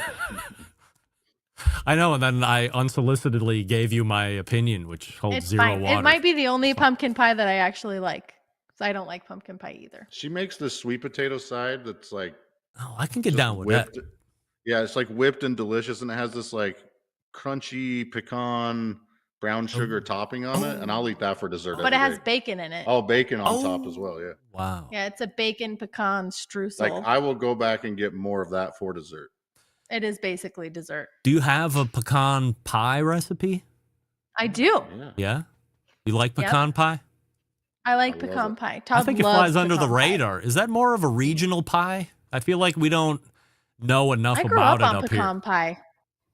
I was just, as a kid, I grew up, it was like only the old people ate it. So I don't know. And we've now grown into it. So I guess we're old pecan pie people now. Todd's eating one a week now. As soon as you start putting raisins in it, then you know we've crossed the border yes. into the aged. Yeah, not only for texture, but for help later on the next day. Yeah, mincemeat pie. That's next.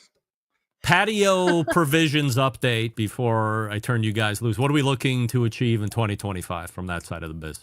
One more thing we're gonna do. Okay, part of it. Patio provisions help me. Yeah. We got a hot sweet and a hot honey sauce that we're launching for Black Friday. Hot honey sauce.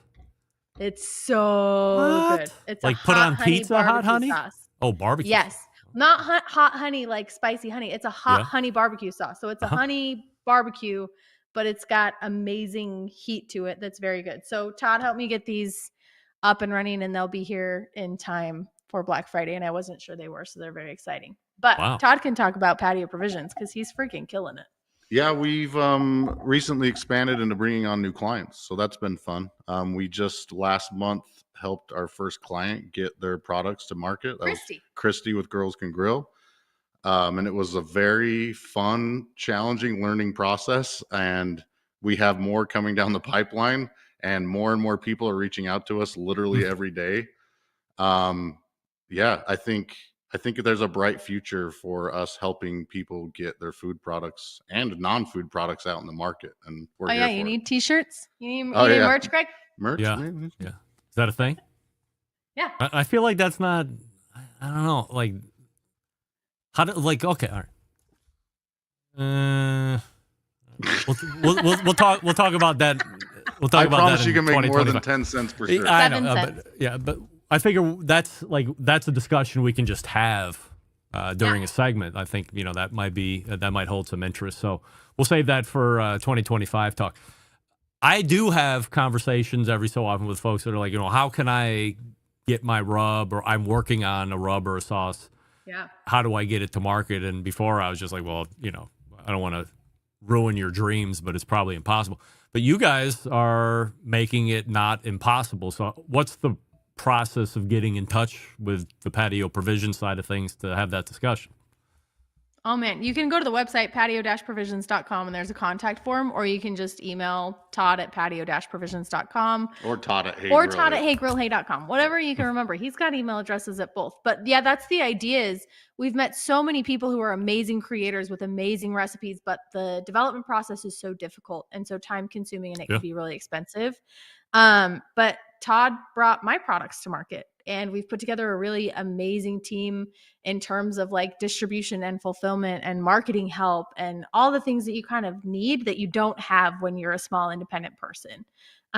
We have the team. So it's been really fulfilling to watch some of our friends bring their products to market from an idea in their head and have it in the warehouse and have it being shipped out for people for the holidays. It's so cool. But we've talked to you about that in the past. Like, what is it actually like to bring a product to market? So if anybody wants to set up a call with us, we can totally do that. We'd be happy to chat through your ideas. It's fun. All right, last set of questions before I turn you loose. Has nothing to do with cooking, by the way, because I've lived this life with two different daughters of mine. I need the volleyball update. Have tryouts for club team happened yet? Yep, she's on a club team. She's been going to clinics all week, and she just had her volleyball banquet for her high school team tonight. So when we were talking about club last time, you were saying that we were shooting for a national level team. Did we get on a national level? She did not make the national team. No? Who are these people? You give me their names. Listen. I'm a big deal. So are we But she's still loving it and having American? fun. Are you American or regional or what's? I think it's what regional level? this year. Yeah, good. Yeah. I mean, has she talked about like college aspirations? She's not For volleyball? interested in playing in college, so I don't think she's too concerned about it anyway. She's like, let the tall girls have their tournaments. Yeah. She's having fun, so we're not too worried about it. Can you show up to tournaments and not just get bugged all the time, Susie? I don't know. No, I'm a yeller. I'm a stand yeller.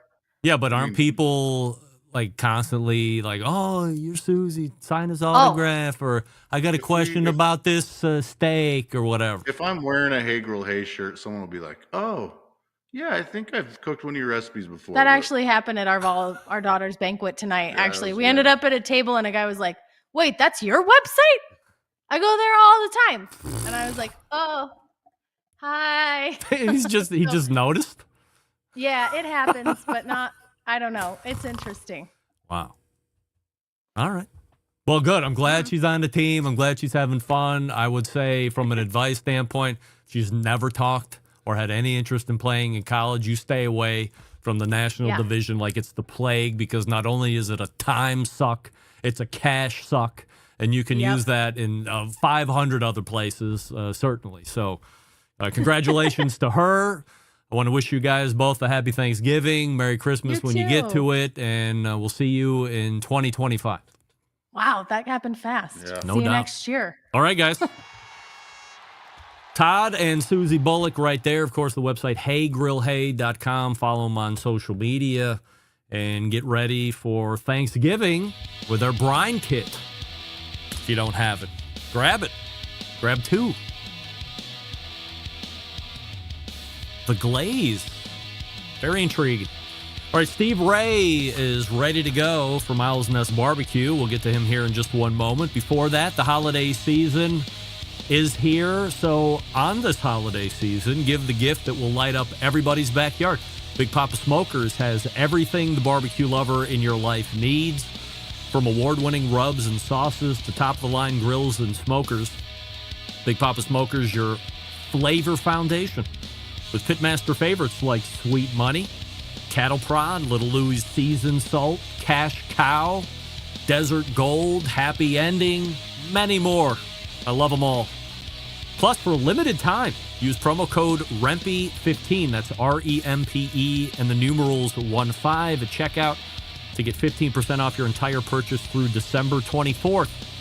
Exclusions apply. Visit BigPapaSmokers.com for details. Remember, your food just got better with Big Papa Smokers. And again, at checkout, it's promo code REMPE15, REMPE15 at checkout to get 15% off your entire purchase.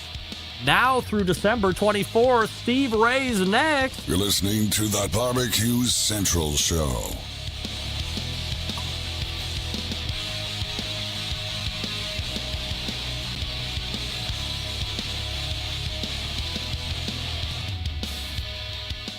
Whole packers, full racks, legs and thighs, injecting butts. If you've never heard this before, you might think you found the best XXX show ever.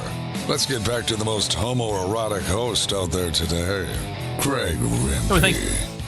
And we thank Susie and Todd Bullock for joining us last segment, heygrillhey.com, their website. This portion of the show being brought to you by McAuliffe Cigars. Step into the world of McAuliffe Cigars, where each blend is a chapter in a grand tale of craftsmanship and passion. An unforgettable Nicaraguan smoking experience awaits you. My favorite line so far is the colored line. McAuliffe Black, McAuliffe Blue, and of course McAuliffe Red. Just had a red on the way to work this morning. Delicious. Try them all. If you want samples, just email me. I'll get them off to you.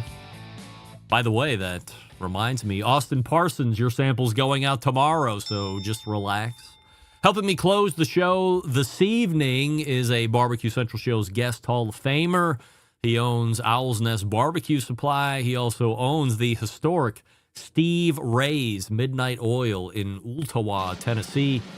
We welcome back our pal Steve Ray to the show. Steve, we have a YouTube poll question of the week that we're asking everybody, including all guests, which of course is, do you think that the Mike Tyson fight was fixed this past Friday, yes or no? Of course it was. Of course it was. Absolutely. Of course it was. Steve, you were on. Mike Tyson's whole life has been fixed. Really? Yeah, you heard him. He said all he's been doing the last 25 years is smoking weed and watching television. That's what he said. He said it on the interview. You heard it. If you watch the pre-fight stuff. Steve, last time you were on, we recapped the Joey Chestnut Takeru Kobayashi hot dog eating contest. I'm going to assume that between the two, or I'm not going to assume, between the two, this past Friday's prize fight and the hot dog eating contest, which was the better event? Oh, the hot dog thing by far, because it wasn't fixed. And the commentators, they had no trouble hearing each other, and the communication was perfect. They did a great job on the Kobayashi Joey Chestnut hot dog. All the little peripheral things they did, the other little contests, it was great. It was fantastic, great. Do you think Netflix... The fight, not so bad. Do you think Netflix is on a Hindenburg track for streaming professional football on Christmas Day? This is a big deal. Ooh. They got to get that fixed, because then you'll really draw the ire of people. And, the NFL's, I mean, it might even make me mad. I'm not sure who's playing that day, but it might make me angry. But I love Netflix. I think Netflix is great, and I will hope they get it fixed. I love it. Last week, towards the end of last week, I think Malcolm Reed, a monthly guest here. Oh, wait a second. Look what I'm seeing as you're scratching your cheek there. Hold that hand back up again. There it is.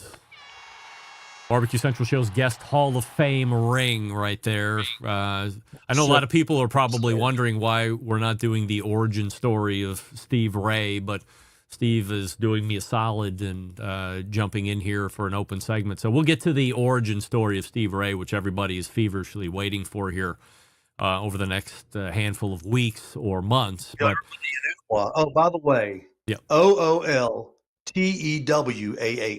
Ooltewah. Ooltewah. All right. Well, as somebody Actually, who lives Ooltewah. there, I hope it's Ooltewah? It's actually pronounced Ooltewah. You don't pronounce the L's. It's Ooltewah. But you always pronounce the L. Sometimes. Why wouldn't you say it right? It's Ooltewah. Ooltewah, Tennessee. But every time I hear you talking about it, you always say Ooltewah. Well, it depends on who I'm talking to. If I'm talking to you, it could go either way. Formalities are always of the highest order. Oration. That's right. Right. If I'm talking to somebody important, it's Ooltewah. Last week, Malcolm Reed and the crew over at How to Barbecue Right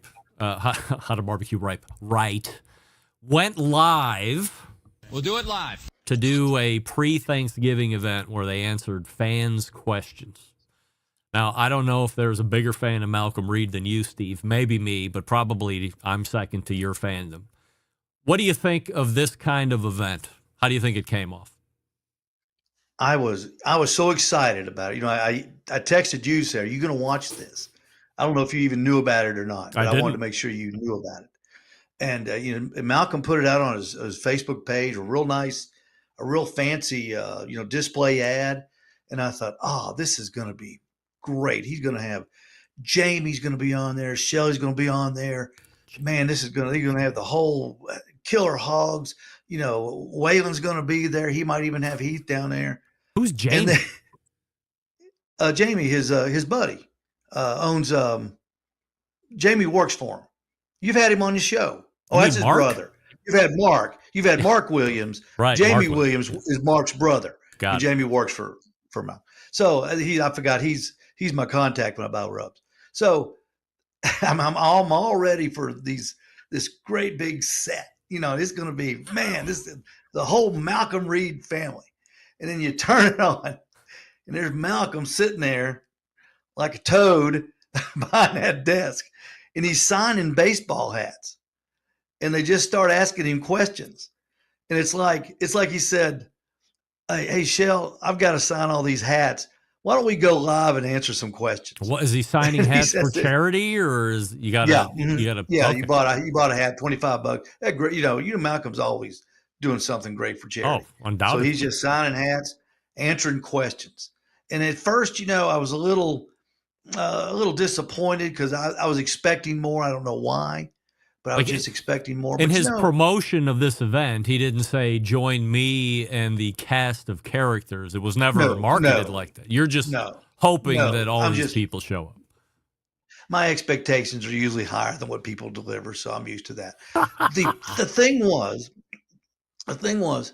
he is such a force of nature. I checked today, over 8,000 people have watched that show so far. Wow.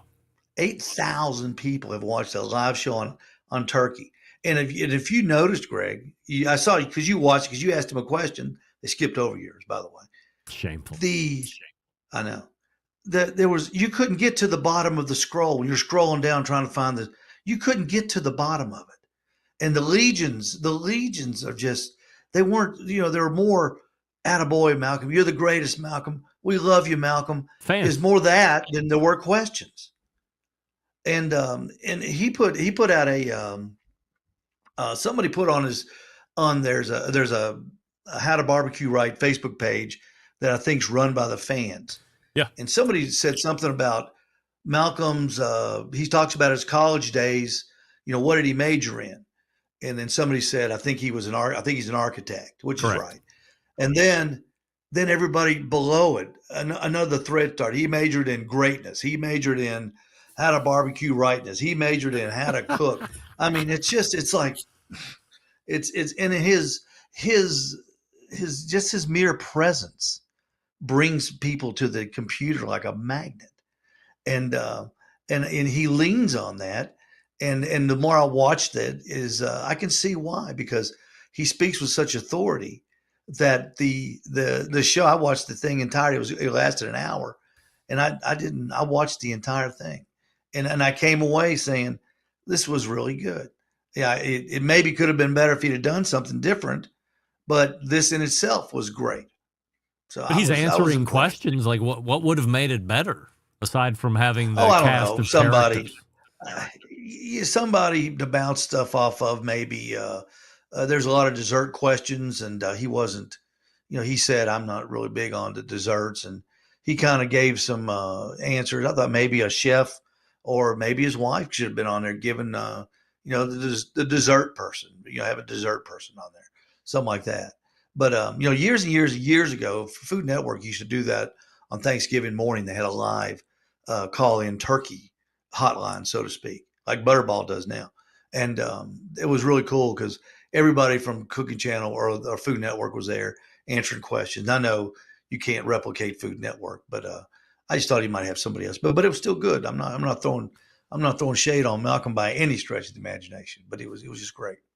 I tuned in, lobbed my question in there, and I'm only going in to see statistical analysis. So to your point, that chat roll is just like just rifling up. You can't possibly keep track. But the bigger thing to me, and I was only on YouTube, when I was in there, there were 550 concurrent viewers. I couldn't imagine I watched it on YouTube a Barbecue as well. Central show with almost 600 concurrent viewers. I mean, his percentage of engagement to follower is perhaps unrivaled. There's plenty of people out there who have hundreds of thousands of followers that when they go live, they have 10 or 20 human beings tuning into their live event, and they're switching out very quickly. When these people are in, they're just like you. They're anchored in for as long as he'll go live. They're staying on that stream. It's pretty impressive. Yeah. Talk to me, Malcolm. Just keep talking to me, Malcolm. Just keep talking to me. That's what we want to. That's what we want to hear. I'd I'd have to give away a Lexus and kill a pony live to get that kind of response. Now, look, you do a live show each week. Have you ever thought about doing something similar where you're answering a holiday or We are Thanksgiving Monday. question? We are Monday. All right. We are this Monday. I've got Jonathan Edwards, and I'm looking for a dessert expert. I've called a couple chefs in my area. I'm waiting for them to get back because it's a busy week. But Jonathan Edwards is a guy from Huntsville, Alabama. He is a fantastic cook, a great food photographer, and he can cook just about anything.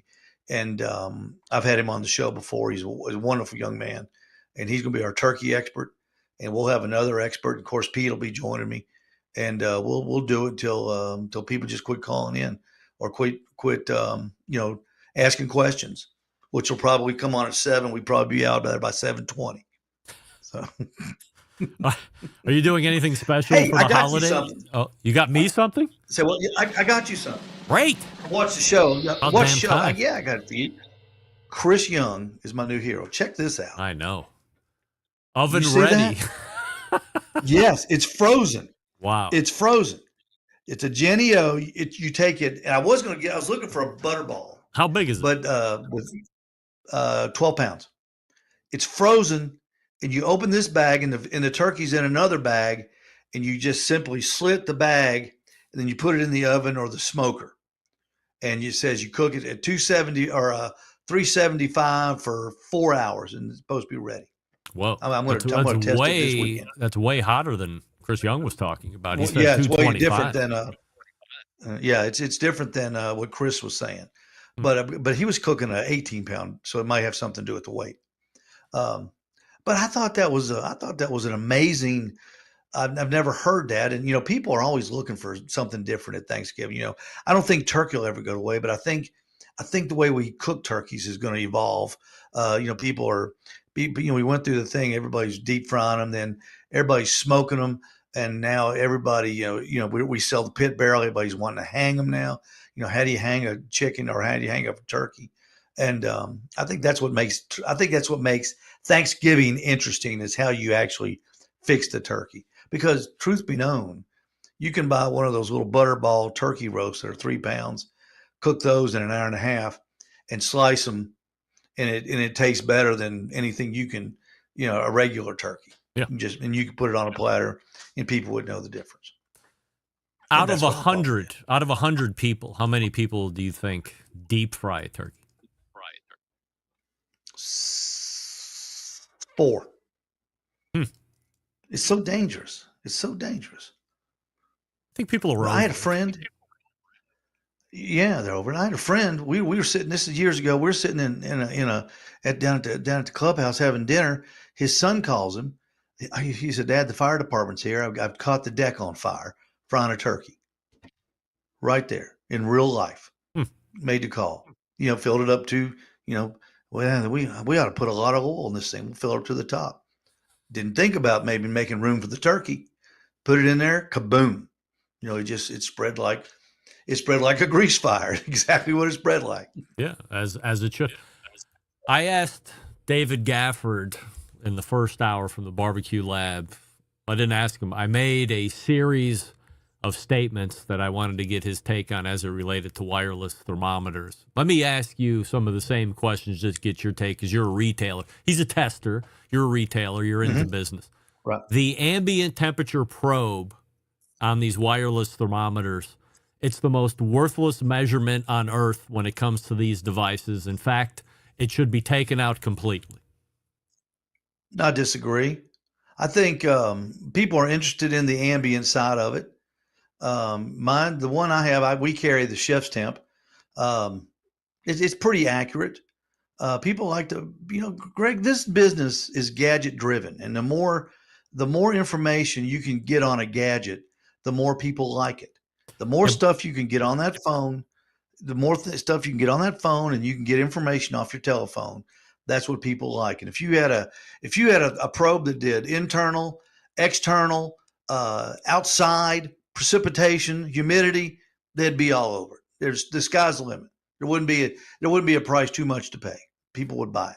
But there has to be a point where the information you're getting, it's not that good. So instead of trying to keep reinventing the wheel. You say, well, this measurement really isn't that important and it's not that accurate, so let's just toss it out. Yeah, but they don't toss it out because people still want it. Yes, It but might if it's be not an inaccurate, option, they can't know that they want it. It's just not available. Well, it's already been available, and you can't. Once you put your toe in the water, you can't go back. I don't think. It's the most useless measurement on the face of the earth. Most of you people have friggin' pellet cookers anyway. Dial in your temperature. What are you taking the ambient temperature of anyway? You should be more concerned that it's accurate. By the way, Exactly. David Gafford said he didn't even test the thermometers in boiling water to see if they were even accurate. He's like, well, if they're, I'm hoping that between when I buy in transit and then it gets to me, it's going to be able to be accurate right out of the box. And I'm thinking, why wouldn't you test it anyway? I leave nothing to chance. I'm testing my thermometer, my Fireboard instant read, and any of my ThermoWorks instant reads monthly in boiling water. Do you really? You check? Of course. Just because you think they can't be broke doesn't mean that they aren't broke. You haven't cooked long enough to kind of get a feel for it. I think I could do a brisket. No, of course. Well, in a that's pork why I'm butt without saying even ambient temperature is thermometer totally in. worthless. The feel. I don't need any internal probes with a wire or wireless anymore. Like I have amassed the 10,000 hours of mastery as far as that's concerned. So I don't even give a shit if wireless thermometers dropped off the face of the earth or if wired thermometers dropped off the face of the earth. Not that big a deal to me. I can figure out how to work around that.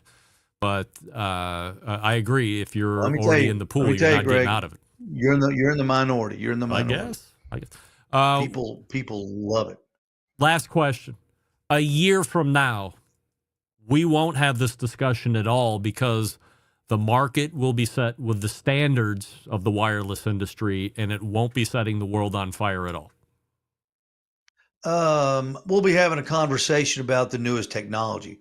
They'll come out with something that will it'll enhance the use of it. They'll say it enhances the use. There'll be a new addition to what the current model is. Like Chef's Temple have something that'll do something, one more thing that it doesn't do right now, because that's the only way you can grow this business right now. Is you got to keep coming out with gimmicks. You got to keep coming out with doodads, with things that people can hook to the phone. That's all what it's about is what, and Greg, I see it every day. I'm here every day. That what can I put, when they hear, some people, when they hear you can't hook a pit barrel to your phone, they're not even going to look at it. They go, I don't want that. I want that Green Mountain Grill. Well, hooked to my phone. Yeah, that's what I want. Put that in the car. So, but we sell a lot of pit barrels, but it's not to people that are, techies. People are, most of the people, 70% of the people are techies, and they want to go down to Publix and run into Steve Ray at the meat counter and go, look, I'm cooking. Look at my temperature, and hold up their telephone, and then start showing me pictures of the pork butt that they did 2 weeks ago, and waste my time at the meat counter. So that's what people do. Holiday. They want this Monday is the Steve Ray Owl Nest Barbecue Holiday Ask Steve Questionnaire show. Exactly. Monday night, 7:00 on Owl's Nest Barbecue, the Steve Ray Facebook page, and live on YouTube, our Owl's Nest Barbecue YouTube channel. All right, so go to the YouTube. I wonder if Susie would be a guest. I might have to ask her. She'd be good. She'd be pretty good. Do you know Susie? Well, Todd follows me. Todd comments on some of the stuff on my page. So I would run it back through Todd. I would run it through him. Maybe I could twist his arm and get her to get on there. And she's got a microphone set up too, so she's got good sound. I saw that. Yeah. I wonder why they don't get two. Well, I like to share. He's one of these guys. He's the harmony to her lead vocals. Yeah. Todd, tell him about the patio provisions. Okay, it's doing really good. It's doing great. Okay. He goes back up. Well, tell him about what you're doing. Well, we just got Girls Can Cook. She just came on. He knows. He knows who should be. I think she's kind of. I think she goes, this is my microphone. You'll talk when I spoken think to. Todd knows who the talent is over there. Who are you kidding? Oh, they're Absolutely. great. They're That's right. great. They're fantastic. No doubt. I'm so honored that they're sharing time with me every year. Steve, everybody should be going to your YouTube page and clicking the subscribe button and then smashing the notification bell. I think that's what they say. And they can be alerted to you going live on Monday so you can get all your last-second questions answered. Steve, appreciate the time here this evening. And you have a great Thanksgiving and a great holiday season. We'll talk soon. Appreciate you. Bye. You got it. Steve Ray saying absolutely the Mike Tyson fight was fixed, and I absolutely agree with that, of course, as do 85% of you. In fact, we'll call an end to the poll officially as we're wrapping up here this evening. 86% of you are saying yes, it was fixed, and 14% of you are saying no. That was real life that you saw on the television. Oh, yeah?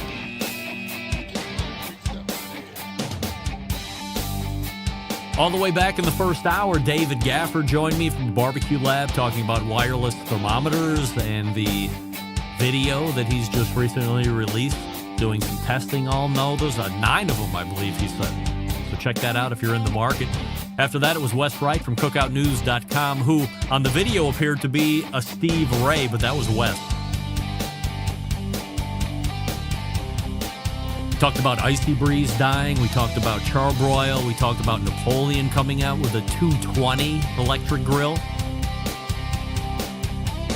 We also talked about tariffs and how that might affect the cost of your grill going forward. Second hour, Susie Bullock and Todd Bullock in their last quarterly segment of 2024. And then closing out the show, our pal Steve Ray from Owl's Nest Barbecue in the historic Midnight Oil in Ottawa, Tennessee. Or Ooltawa. However you say it. I don't know. Big show planned for you next week. It's 4th Tuesday, so you know that's going to bring a visit from the embedded correspondents. I have plenty of questions to be asking them, I can tell you that. Plus, we have some big-name guests on top of that first hour. So, how do I always leave you? September 11th, 2001. I will never forget. And until next Tuesday at 9 p.m. Eastern, this is your program host and proud U.S. American Greg Rempe saying, Shalom! Shalom!